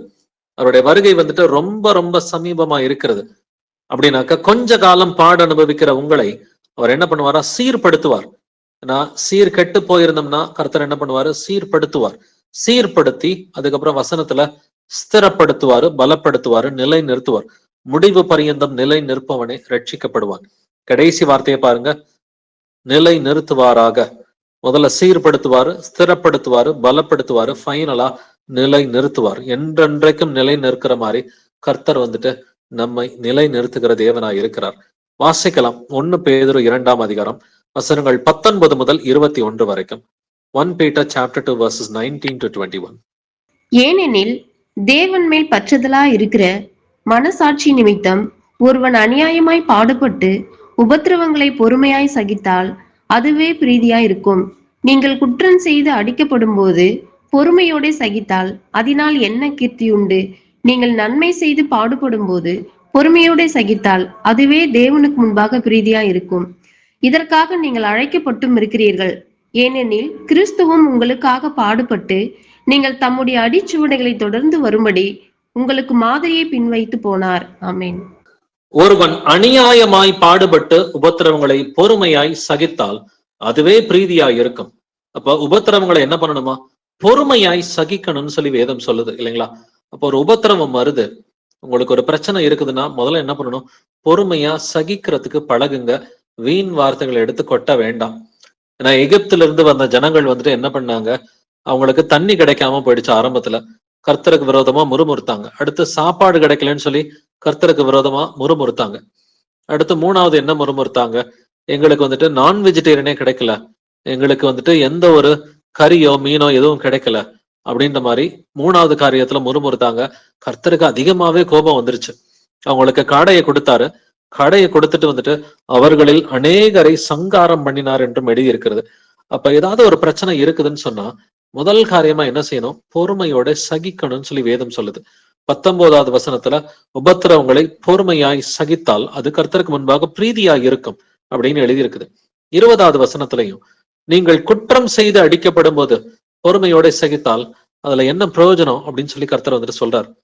அப்ப நம்ம குற்றம் செய்து அடிக்கப்படுறதை காட்டிலும் நன்மை செய்து பாடுபடும் போது பொறுமையோடு சகித்தால் அதுவே தேவனுக்கு முன்பாக பிரீதியாய் இருக்கும். நீங்க நன்மை செய்து பாடுபட்டீங்கன்னா அதுக்கு பேரு தான் உபத்திரவம். குற்றம் செய்து அடிக்கப்பட்டீங்கன்னா அதுக்கு பேரு உபத்திரவம் கிடையாதுன்றதை நம்ம புரிஞ்சுக்கணும். அப்ப நன்மை செய்து பாடுபடுகிறோமா அல்லது குற்றம் செய்து பாடுபடுகிறோமா? நன்மை செய்து பாடுபட்டால் அது கிறிஸ்துவுக்காக, குற்றம் செய்து பாடுபட்டா அது இயேசுவுக்காக கிடையாது. பட் இயேசுவுக்காக பாடுபடுவதற்கு நீங்கள் அழைக்கப்பட்டவர்களா இருக்கிறீர்கள் அப்படின்னு சொல்லி வேதம் சொல்லி கொடுக்கிறது. அப்படின்னா இயேசு கிறிஸ்து இதற்காக ஒரு மாதிரியை பின் வைத்து போனார். என்ன மாதிரியை அவர் பின் வைத்து போனார்? வாசிக்கலாம். எபிரேயர் 12ஆம் அதிகாரம் வசனங்கள் 2 முதல் 4 வரைக்கும். Hebrews chapter 12 verses 2 to 4. அவர் தமக்கு முன் வைத்திருந்த சந்தோஷத்தின் பொருட்டு அவமானத்தை எண்ணாமல் சிலுவையை சகித்து தேவனுடைய சிங்காசனத்தின் வலது பார்சத்தில் வீற்றிருக்கிறார். ஆகையால் நீங்கள் இளைப்புள்ளவர்களாய் உங்கள் ஆத்துமாக்களில் சோர்ந்து போகாதபடிக்கு தமக்கு விரோதமாய் பாவிகளால் செய்யப்பட்ட இவ்விதமான விபரீதங்களை சகித்த அவரையே நினைத்து கொள்ளுங்கள். பாவத்திற்கு விரோதமாய் போராடுகிறதில் ரத்தம் சிந்தப்படத்தக்கதாக நீங்கள் இன்னும் எதிர்த்து நிற்கவில்லையே. ஆமீன். பாவத்திற்கு விரோதமாய் போராடுகிறதில் ரத்தம் சிந்தப்படத்தக்கதாக நீங்கள் இன்னும் எதிர்த்து நிற்கவில்லையே. உண்மைதான். நம்ம யாருமே இயேசுவுக்காக இன்னும் ரத்தம் சிந்தல. உண்மைதான். அந்த அளவுக்கு நம்ம இயேசுவுக்கு பெரிய ஊழியம்லாம் யாருமே நமக்குள்ளார இன்னும் பார்க்கல. பட் அவர் தமக்கு முன் வைத்திருந்த சந்தோஷத்தின் பொருட்டு அவமானத்தை எண்ணாமல் சிலுவையை சகித்தார் என்று எழுதியிருக்கிறது இல்லைங்களா? இயேசு கிறிஸ்து சிலுவை என்ன பண்ணாரு? அது அவருக்கு உபத்திரவம் தாங்க. இயேசு கிறிஸ்துவுக்கு சிலுவை வந்துட்டு உபத்திரவமா தான் இருந்துச்சு. ஆனா அவர் சிலுவையை சகித்தார். எதுக்காக? அவர் தமக்கு முன் வைத்திருந்த சந்தோஷத்தின் பொருட்டு அவமானத்தை எண்ணாமல். அவமானத்தை ஏன் பொறுத்துக்கிட்டாரு? சிலுவையை ஏன் சகிச்சுக்கிட்டாரு? அவருக்கு முன்பாக ஒரு சந்தோஷம் இருந்தது. அந்த சந்தோஷம் நீங்களும் நானும் ரட்சிக்கப்படுவோம் அப்படின்ற அந்த ஒரு சந்தோஷம் தான். நம்ம எல்லோருமே நித்திய ஜீவனுக்குள்ளார வருவோம் அப்படிங்கிற அந்த சந்தோஷம் தான். அப்ப நம்மளும் நமக்கு முன்பாக ஒரு சந்தோஷம் இருக்கிறது. இயேசு கிறிஸ்து 2ஆம் வருகையில சீக்கிரமா வரப்போகிறார். அப்பொழுது நானும் என் வீட்டாரும் வந்துட்டு ரட்சிக்கப்படுவோம். எல்லாருமே வந்துட்டு கர்த்தருக்குள்ளர உண்மையா இருக்கிற பிள்ளைகள் எல்லோருமே ரட்சிக்கப்படுவோம் அப்படிங்கிற அந்த சந்தோஷம் நமக்கு முன்பாக இருந்துச்சுன்னு சொன்னாக்க, இப்பொழுது அவமானம் ஏற்பட்டாக்க அதை பத்தி எல்லாம் கவலைப்படக்கூடாது. ஏன்னா இயேசு கிறிஸ்து அவமானத்தை எண்ணாமல் சிலுவையை சகித்தார் அப்படின்னு சொல்லி எழுதியிருக்குது இல்லைங்களா? தமக்கு விரோதமாய் பாவிகளால் செய்யப்பட்ட இவ்விதமான விபரீதங்களை சகித்த அவரையே நினைத்துக் கொள்ளுங்கள். சகித்தன்ற வார்த்தை வந்துட்டு மீண்டும் மீண்டும் 2வது வசனத்திலையும் 3வது வசனத்திலையும் வருது. அவ்வளவு விபரீதங்களை சகித்த அவரையே நினைத்துக் கொள்ளுங்கள். உங்களுக்கு இன்னைக்கு ஒரு பிரச்சனை இருக்குதா? முதல்ல சகிக்கிறதுக்கு பழகுங்க. அது உபத்திரவமா இருக்கலாம், பாடுகளா வந்துட்டு இருக்கலாம், விசுவாசத்தின் பரீட்சையா வந்துட்டு இருக்கலாம், இல்ல கர்த்தர் கொடுக்கிற ஒரு சிக்ஷையா இருக்கலாம். முதல்ல சகிக்கிறதுக்கு நாம் பழகுகிற பிள்ளைகளாய் இருக்கணும். ஏன்னா இன்னும் நம்ம வந்துட்டு கர்த்தருக்காக பெரிய லெவல்ல யாருமே எதுவுமே பண்ணல. ஏன்னா ரத்தம் சிந்தப்படத்தக்கதாக நீங்கள் இன்னும் எதிர்த்து நிற்கவில்லையே அப்படின்னு கர்த்தர் சொல்றாரு. இப்ப இயேசுவுக்காக உயிரை கொடுக்குற அளவுக்கு ரத்த சாட்சியா யாருமே வந்துட்டு இன்னும் நமக்குள்ளார வந்துட்டு மறிக்கல. இன்னும் பெரிய லெவல்ல இயேசுவுக்காக யாரும் எதுவும் பண்ணல. சின்ன காரியத்துக்கே முறுமுறுத்தல் வந்துட்டு நமக்குள்ளார இருக்கக்கூடாது. பேசுகிற ஒவ்வொரு வீண் வார்த்தைக்கும் நியாய தீர்ப்பு நாளிலே கணக்கு ஒப்புவிக்க வேண்டும்னு சொல்லி கர்த்தர் சொல்றாரு இல்லைங்களா? அப்படின்னாக்க இயேசு கிறிஸ்து துன்பங்களை சகித்தார், பாடுகளை சகித்தார். இப்ப நமக்கும் ஏதாவது பிரச்சனைகள் இருந்துச்சுன்னா, துன்பங்கள், பாடுகள், விசுவாசத்தின் பரீட்சையா இருக்கலாம், இல்ல ஒரு சிக்ஷையா இருக்கலாம், இது எதுவா இருந்தாலும் அதை சகிக்கிற பிள்ளைகளா இருந்தாக்க முடிவு பரியந்தம் நீங்களும் நானும் விசுவாசத்தில் நிலைத்திருக்க முடியும். நம் முடிவு பரியந்தம் நிலை நிற்பவனே ரட்சிக்கப்படுவான் என்று எழுதியிருக்கிறது. வாசிக்கலாம். 1 யோவான் 2:6, 1 John 2:6. அவருக்குள் நிலைத்திருக்கிறேன் என்று சொல்லுகிறவன் அவர் நடந்தபடியே தானும் நடக்க வேண்டும். ஆமேன். அவருக்குள் நிலைத்திருக்கிறேன் என்று சொல்லுகிறவன் அவர் நடந்தபடியே தானும் நடக்க வேண்டும். அப்ப நான் இயேசுடைய பிள்ளைதான், நானும் ஒரு கிறிஸ்தவள் அப்படின்னு சொல்ற எல்லாருமே என்ன பண்ணணுமா? அவர் நடந்தபடியே நாமும் நடக்க வேண்டும். அப்ப இயேசு கிறிஸ்து நமக்கு மாதிரியை வைத்து போனார் என்று எழுதியிருக்கிறது. அந்த மாதிரி வந்துட்டு இயேசு கிறிஸ்து எப்படி பெர்ஃபெக்டா கீழ்ப்படிஞ்சாரோ நாமளும் அதே போல பெர்ஃபெக்டா கீழ்ப்படியணும்னு சொல்லி வேதம் சொல்கிறது. யோவான் 16:33 நீங்க வாசிக்கும் பொழுது, என்னிடத்தில் உங்களுக்கு சமாதானம் உண்டாயிருக்கும் பொருட்டு இவைகளை உங்களுக்கு சொன்னேன். உலகத்தில் உங்களுக்கு உபத்திரவம் உண்டு, ஆனாலும் திடன் கொள்ளுங்கள், நான் உலகத்தை ஜெயித்தேன்னு சொல்றாரு. இந்த உலகத்துல நமக்கு உபத்திரவம் எல்லாம் நிச்சயமா இருக்குங்க. இயேசுக்கு உண்மையா கீழ்ப்படிஞ்சீங்கன்னா உங்களுக்கு உபத்திரவம் இருக்கும். இயேசு கிறிஸ்து நமக்கு வெளிப்படுத்தின சத்தியத்தை நீங்க பகிரங்கமா போதிச்சீங்கன்னா உங்களுக்கு உபத்திரவம் இருக்கும். ஆனாலும் திடன் கொள்ளுங்கள் அப்படிங்கிறார். நான் இயேசு கிறிஸ்து ஏற்கனவே இந்த உலகத்தை ஜெயிச்சுட்டார் அப்படின்னா நம்ம தைரியமாவே இருக்கலாம். கர்த்தர் நம் பட்சத்தில் இருந்தால் நம்ம எதிர்ப்பவன் யார் என்று வேதம் சொல்கிறது இல்லைங்களா? அப்ப இயேசு கிறிஸ்து நம் பட்சத்தில் இருக்கிறார். நம்ம தைரியமா கீழ்ப்படியலாம், தைரியமா கர்த்தர் நமக்கு வெளிப்படுத்தின சத்தியங்களை நம்ம போதிக்கலாம். என்ன உபத்திரவங்கள் வந்தாலும் நம்ம அமைதியா சகிக்கிறதுக்கு பழகணும். சகிச்சிங்கன்னு சொன்னாக்க முடிவு பரியந்தம் நிலை நிற்க முடியும். வாசிக்கலாம். 1 தெசலோனிக்கேயர் 3ஆம் அதிகாரம் வசனங்கள் 2 முதல் 4 வரைக்கும். 1 Thessalonians chapter 3 verses 2 to 4. இந்த உபத்திரவங்களினாலே ஒருவனும் அசைக்கப்படாதபடிக்கு உங்களை திடப்படுத்தவும் உங்கள் விசுவாசத்தை பற்றி உங்களுக்கு புத்தி சொல்லவும் நம்முடைய சகோதரனும் தேவ ஊழியக்காரனும் கிறிஸ்துவின் சுவிசேஷத்தில் எங்கள் உடன் வேலையாளும் ஆகிய தீமோத்தேயுவை அனுப்பினோம். இப்படிப்பட்ட உபத்திரவங்களை சகிக்க நாம் நியமிக்கப்பட்டிருக்கிறோம் என்று நீங்கள் அறிந்திருக்கிறீர்களே. நமக்கு உபத்திரவம் வரும் என்று நாங்கள் உங்களிடத்தில் இருந்தபோது உங்களுக்கு முன்னறிவித்தோம். அப்படியே வந்து நேரிட்டதென்றும் அறிந்திருக்கிறீர்கள். ஆமேன். இந்த உபத்திரவங்களினாலே ஒருவனும் அசைக்கப்படாதபடிக்கு உங்களை திடப்படுத்தவும் உங்கள் விசுவாசத்தை பற்றி உங்களுக்கு புத்தி சொல்லவும் நம்முடைய சகோதரனும் தேவ ஊழியக்காரனும் கிறிஸ்துவின் சுவிசேஷத்தில் எங்கள் உடன் வேலையாளும் ஆகிய தீமோத்தேயுவை அனுப்பினோம். தீமோத்தேயுவை வந்துட்டு என்னத்துக்கு? தெசலோனிக்கே சபைக்கு வந்துட்டு பவுல் அனுப்புறான். அவங்களுக்கு உபத்திரவம் வந்துச்சு. இந்த உபத்திரவத்துல யாரும் விழுந்து போயிட்டாங்களா? அசைக்கப்படாதபடிக்கு உறுதியா தான் நிக்கிறாங்களா? இல்ல விசுவாசத்தை குறித்து புத்தி சொல்றதுக்காக யார் அனுப்புனா? தீமோத்தேயு வந்துட்டு தெசலோனிக்கே சபைக்கு அப்போஸ்தலன் பவுல் வந்துட்டு அனுப்பி வைக்கிறான். அப்ப உபத்திரவம் வந்தா கர்த்தருடைய எதிர்பார்ப்பு என்னது? அசைக்கப்படக்கூடாது அப்படின்னு சொல்லி கர்த்தர் எதிர்பார்க்கிறாரு இல்லைங்களா? அதே போல 3வது வசனத்துல இப்படிப்பட்ட உபத்திரவங்களை சகிக்க நாம் நியமிக்கப்பட்டவர்களாய் இருக்கிறோம் என்று நீங்கள் அறிந்திருக்கிறீர்களே.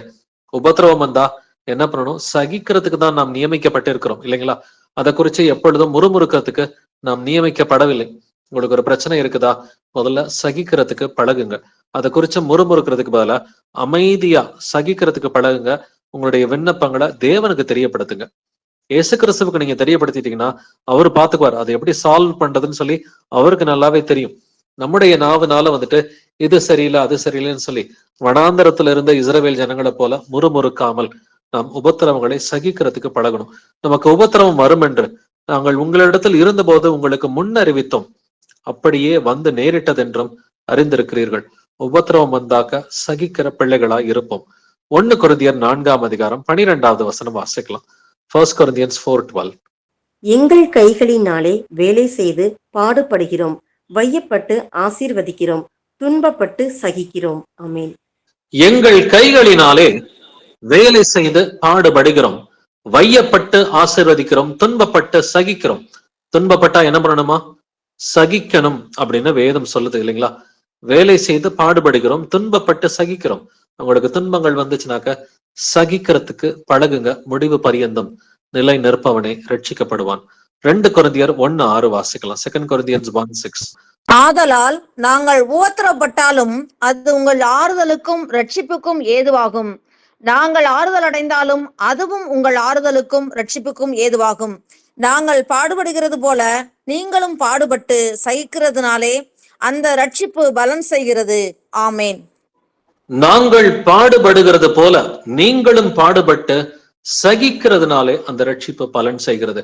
சோ நீங்க பாடுகளை சகிச்சாதாங்க உங்களுக்குள் ரட்சிப்பு வந்துட்டு பலன் செய்யும். பாடுகளை சகிக்கலைன்னு சொன்னாக்க ரட்சிப்பு பலன் செய்யாது. அப்ப அந்த பாடுகளை சகிக்கிறது, இதுக்கு இங்கிலீஷ்ல அழகா வந்துட்டு ஒரே வார்த்தை என்டியூர் அல்லது என்டியூரன்ஸ் அப்படின்ற ஒரே வார்த்தை இருக்குது. அப்ப பாடுகள் வரும் பொழுது சகிக்கிறது, அந்த கடைசி வரைக்கும் நிலைத்திருப்பது என்டியூரன்ஸ். இந்த என்டியூரன்ஸ் இருக்கணும் அப்படின்றத கர்த்தர் நம்மிடம் எதிர்பார்க்கிறவராய் வந்துட்டு இருக்கிறார். வாசிக்கலாம் 2 தெசலோனிக்கேயர் 1:4. 2 Thessalonians 1:4. நீங்கள் சகிக்கிற சகல துன்பங்களிலும் உபத்திரவங்களிலும் பொறுமையையும் விசுவாசத்தையும் காண்பிக்கிறது நிமித்தம் உங்களை குறித்து நாங்கள் தேவனுடைய சபைகளில் மேன்மை பாராட்டுகிறோம். ஆமென். அப்போஸ்தலன் பவுல் வந்துட்டு தெசலோனிக்கே சபையை குறித்து மேன்மை பாராட்டுகிறான். என்ன காரியத்தை சொல்லி? நீங்கள் சகிக்கிற சகல துன்பங்களிலும் உபத்திரவங்களிலும் பொறுமையையும் விசுவாசத்தையும் குறித்து வந்துட்டு மேன்மை பாராட்டுகிறான்.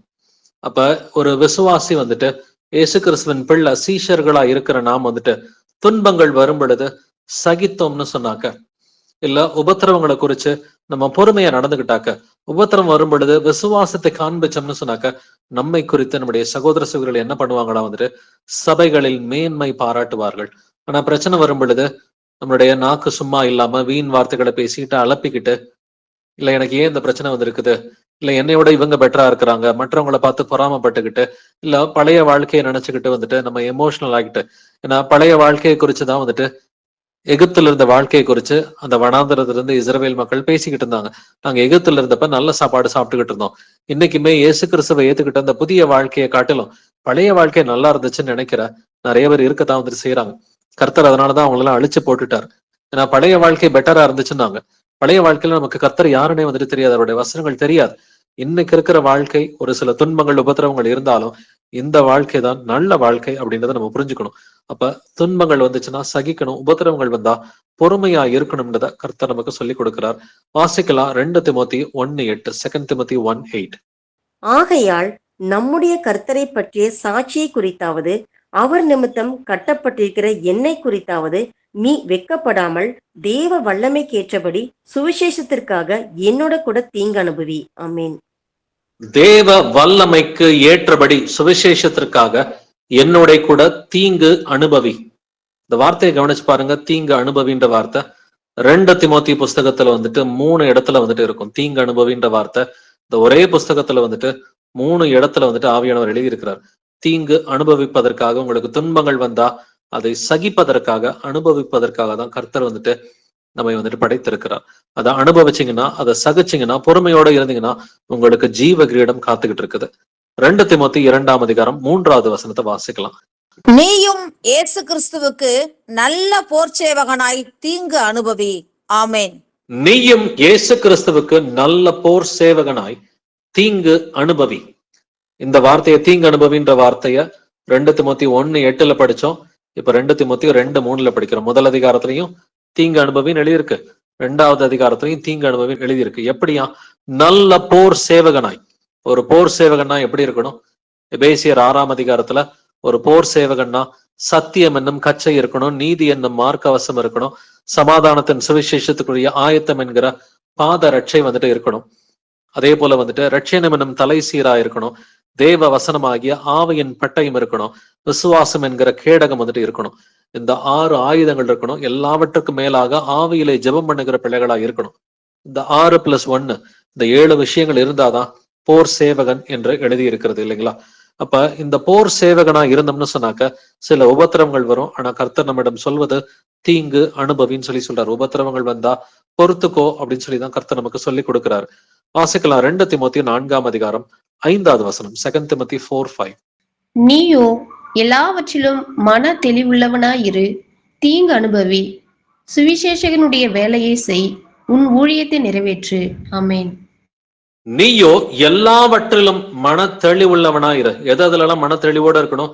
எல்லாவற்றிலும் மன தெளிவோட வந்துட்டு இருக்கணும். தீங்கு அனுபவி, சுவிசேஷகனுடைய வேலையை செய், உன் ஊழியத்தை நிறைவேற்று. அப்ப தீங்கு அனுபவிப்பதற்கு இயேசு கிறிஸ்துவுக்கு நீங்க உண்மையா கீழ்ப்படியும் பொழுது உங்களுக்கு உபத்திரவங்கள் வரத்தாங்க செய்யும். அதன் மத்தியில சந்தோஷமா இருக்க முடியும். வெறும் உபத்திரவங்கள்னா வாழ்க்கை வந்துட்டு ரொம்ப சோகமாவே இருக்கும்னு சொல்லி கர்த்தர் சொல்லல. நீங்க கீழ்ப்படிவதன் மூலமா சந்தோஷமா இருப்பீங்க. மற்றவர்களுக்கு சத்திய சுவிசேஷத்தை அறிவிக்கிறதன் மூலமா ரொம்பவுமே சந்தோஷமா இருப்பீங்க. சோ இதன் மத்தியில உங்களுக்கு பாடுகள் வருதுன்னா அந்த பாடுகளையும் சந்தோஷத்தோட கூட பொறுத்துக்கிறதுக்கு கர்த்தர் பேலன்ஸ் செய்வார். நமக்கு வாசிக்கலாம் 1 தீமோத்தேயு 4ஆம் அதிகாரம் 15வது வசனம். 1 Timothy 4:15. நீ தேறுகிறது யாவருக்கும் விளங்கும்படி இவைகளையே சிந்தித்துக் கொண்டு இவைகளிலே நிலைத்திரு. ஆமென். நீ தேறுகிறது யாவருக்கும் விளங்கும்படி இவைகளையே சிந்தித்துக் கொண்டு இவைகளிலே நிலைத்திரு. அப்ப வசனத்தையே சிந்திச்சுக்கிட்டு வசனத்திலே நிலைச்சிருந்தா நீங்கள் தேறுவது எல்லாருக்குமே தெரியுங்க. நீங்க வசனத்துல தேறுனீங்கனாக்க, நீங்க வசனத்தையே சிந்திச்சுக்கிட்டு வசனத்திலே நிலைச்சிருந்தீங்கன்னா நீங்கள் தேறுவது எல்லோருக்கும் வெளிப்படையா தெரியும். நீங்க ஆவியில எப்படி வளர்றீங்கன்றத உங்களோட சுத்தி இருக்கிற பிரதர்ஸ் அண்ட் சிஸ்டர்ஸ் எல்லாருமே ஈஸியா தெரிஞ்சுக்குவாங்க. இப்படிதான் வந்துட்டு வசனத்துல நிலைத்திருக்க முடியும். வசனத்துல நிலைத்தெரிஞ்சீங்கன்னா கர்த்தர்ல வந்துட்டு இயேசு கிறிஸ்துவுக்குள்ளார நிலைச்சிருக்கிறீங்க. இயேசு கிறிஸ்துவுக்குள்ளார நிலைச்சிருந்தீங்கன்னு சொன்னாக்க முடிவு பரியந்தம் நிலைத்திருக்க முடியும். வாசிக்கலாம் 1 தீமோத்தேயு 4ஆம் அதிகாரம் 16வது வசனம். உன்னை குறித்தும் உபதேசத்தை குறித்தும் எச்சரிக்கையாயிரு, இவைகளில் நிலை கொண்டிரு. இப்படி செய்வாயானால் உன்னையும் உன் உபதேசத்தை கேட்பவர்களையும் ரட்சித்துக் கொள்ளுவாய். ஆமென். உன்னை குறித்தும் உன் உபதேசத்தை குறித்தும் எச்சரிக்கையாயிரு. அப்ப நாம என்ன பண்றோம் அப்படின்ற நம்முடைய கீழ்ப்படிதலை குறித்து நம்ம எச்சரிக்கையா இருக்கணும். நம்ம என்ன போதிக்கிறோன்ற அந்த உபதேசத்தை குறித்து நம்ம எச்சரிக்கையா, இது கரெக்டா தான் போதிக்கிறோமா அப்படின்றத குறிச்சும் நம்ம எச்சரிக்கையா இருக்கணும். இவைகளில் நிலை கொண்டிரு. நம்ம என்ன போதிக்கிறோமோ அதை நாமளே கடைபிடிக்கணும் இல்லைங்களா? இவைகளில் நிலை கொண்டிரு. இப்படி செய்வாயானால் உன்னையும் உன் உபதேசத்தை கேட்பவர்களையும் ரட்சித்துக் கொள்ளுவாய். நீங்க மட்டும் ரட்சிக்கப்பட மாட்டீங்க. உங்களுடைய பிரசங்கத்தை கேட்கிற எல்லாரையுமே ரட்சிப்புக்குள்ளார வழிநடத்துற பிள்ளையாதான் நீங்க இருக்க முடியும் இல்லைங்களா? இதுக்கு நம்ம செய்ய வேண்டியது அடிப்படையில என்னது? நம்மளை குறிச்சு நம்ம எச்சரிக்கையா இருக்கணும்.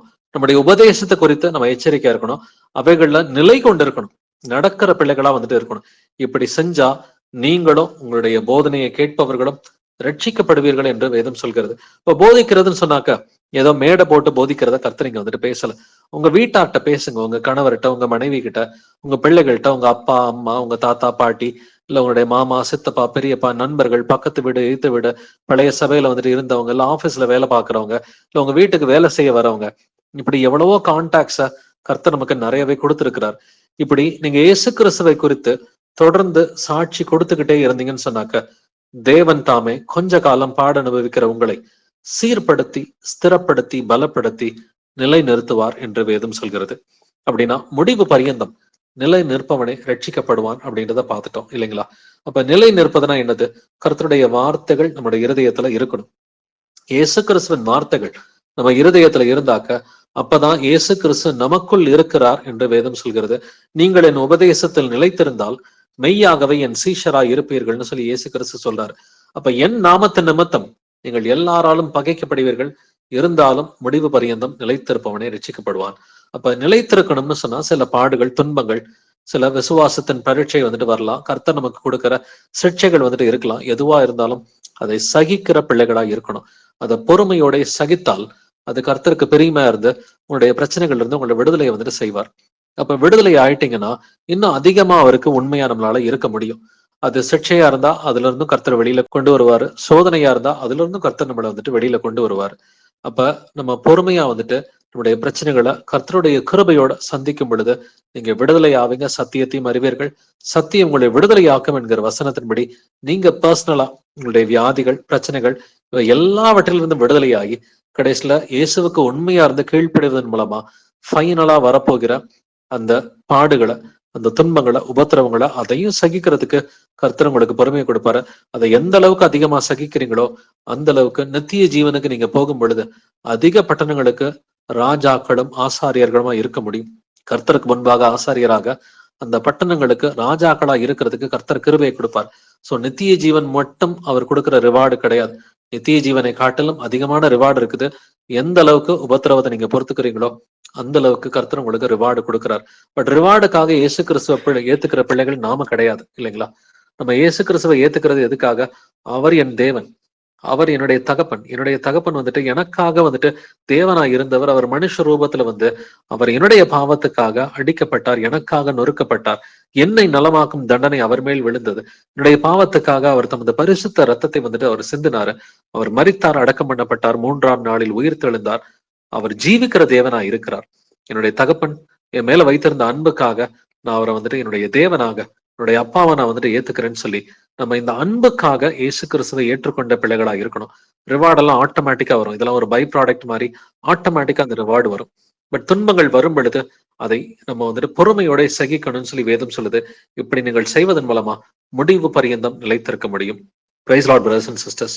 நம்ம எனக்கு கேட்ட வசனங்களை அடிப்படையாக கொண்டு நம்ம ஜெபம் செய்த இந்த ஒரு பைபிள் ஸ்டடியை நிறைவு செய்யலாம். எங்கள் கர்த்தராகிய இயேசு கிறிஸ்துவே, எங்கள் அப்பா தந்தையே, மை போற்றுகிறேன், மை புகழுகிறேன், மை வாழ்த்தி வணங்கி மை ஆராதிக்கிறேன், மை துதிக்கிறேன், நமக்கு நன்றி செலுத்துகிறேன், நமக்கு ஸ்தோத்திரம் செலுத்துகிறேன். ஆண்டவரே, எங்கள் கர்த்தராகிய இயேசுவே, நீர் நல்லவர், வல்லவர், பரிசுத்தர், தூயவர், நீர் இரக்கமுள்ளவர், நீர் சாந்தமுள்ளவர், நீர் நீதி உள்ளவர். துதியும் கணமும் மகிமையும் வல்லமையும் என்றென்றும் உடையதே. என் நாமத்து நிமித்தம் நீங்கள் எல்லாராலும் பகைக்கப்படுவீர்கள், முடிவு பரியந்தம் நிலை நிற்பவனே ரட்சிக்கப்படுவான்னு சொன்னீங்களா ஆண்டவரே. ஏசப்பா, உடைய நாமத்து நிமித்தம் எங்களுக்கு பிரச்சனைகள் வந்தாலும் ஆண்டவரே, முடிவு பரியந்தம் நாங்கள் நிலைத்திருப்பதற்கு எங்களுக்கு கிருபையை கொடுங்க ஆண்டவரே. நீங்கள் என் உபதேசத்தில் நிலைத்திருந்தால் மெய்யாகவே என் சீஷராய் இருப்பீர்கள் நீங்க சொன்னபடி உங்களுடைய உபதேசத்தில் ஆண்டவரே இந்நாள் வரைக்கும் நீங்க நிலைக்க வச்சிருக்கிறீங்க. நன்றி ஆண்டவரே.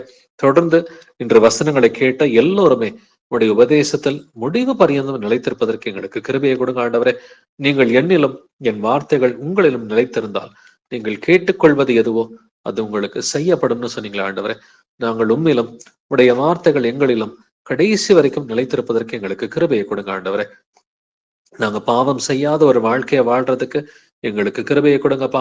அநேக உபத்திரவங்களின் வழியாய் தேவனுடைய ராஜ்யத்தில் பிரவேசிக்கணும்னு சொல்லி வேதம் சொல்லுது. எங்களுக்கு உபத்திரவங்கள் வந்தாலும், துன்பங்கள், பாடுகள் வந்தாலும் வந்துட்டு அதை பொறுமையோட சகிக்கிறதுக்கு எங்களுக்கு கிருபையை கொடுங்கப்பா. நீடிய பொறுமையை கொடுங்க, சாந்தத்தை கொடுங்க ஆண்டவரே. எங்களுடைய இருதயங்கள்ல வந்துட்டு அன்பை கொடுங்க, வந்துட்டு ஆண்டவரை தயவை கொடுங்க, நற்குணத்தை கொடுங்க ஆண்டவரை. ஆவியின் கணையில் நிலைத்திருக்கிறதுக்கு நீர் எங்கள் எல்லோருக்கும் கிருபை பாராட்ட வேண்டுமாறும் கெஞ்சி மன்றாடுகிறோம் ஆண்டவரே.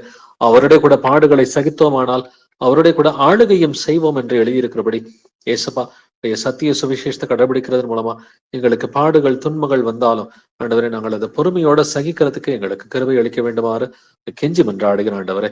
கிறிஸ்து இயேசுவுக்குள் தேவ பக்தியாய் நடக்க மனதாய் இருக்கிற யாவரும் துன்பப்படுவார்கள் என்று எழுதியிருக்கிறபடி ஏசப்பா எங்களுக்கு துன்பங்கள் வந்தாலும் வந்துட்டு ஆண்டவரை தொடர்ந்து உடைய அன்பிலே நிலைத்திருப்பதற்கு எங்களுக்கு கிருபையை கொடுங்க. உடைய வசனத்தில் நிலைத்திருப்பதற்கு எங்களுக்கு கிருபையை கொடுங்கப்பா.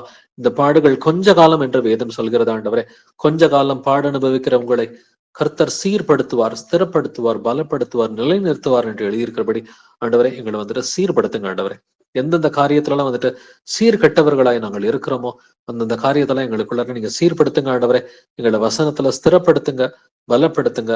எங்களை முடிவு பரியந்தம் நீர் நிலைநிறுத்த வேண்டுமாறு கெஞ்சி மன்றாடுகிறோம் ஆண்டவரே. இன்று வசனங்களை கேட்ட ஒவ்வொரு ஆத்மாவும் இயேசு கிறிஸ்துவின் நாமத்தினால் ஆசீர்வதிக்கிறோம் ஆண்டவரே. அந்த குடும்பங்களை வந்துட்டு நீங்க பலப்படுத்துங்க, நீங்க சீர்படுத்துங்க. அந்த ஆத்மாக்களை வந்துட்டு ஸ்திரப்படுத்தி பலப்படுத்தி உடைய வருகை மட்டும் நீர் நிலை நிறுத்த வேண்டுமாறு கெஞ்சி மன்றாடுகிறேன். எங்கள் கர்த்தராகிய இயேசு கிறிஸ்துவே, நீர் சீக்கிரமாய் இந்த பூமிக்கு வாரும் ஆண்டவரே. துதிகன மகிமையெல்லாம் இயேசுவே ஒருவருக்கே உண்டாவதாக. இந்த ஜெபங்களை என்னுடைய கர்த்தராகிய இயேசு கிறிஸ்துவின் மகா பரிசுத்த நாமத்தினால் ஏறெடுக்கிறேன். ஜீவனுள்ள எங்கள் நல்ல பிதாவே. ஆமென், ஆமென். Thank you, brothers and sisters. Praise Lord Jesus.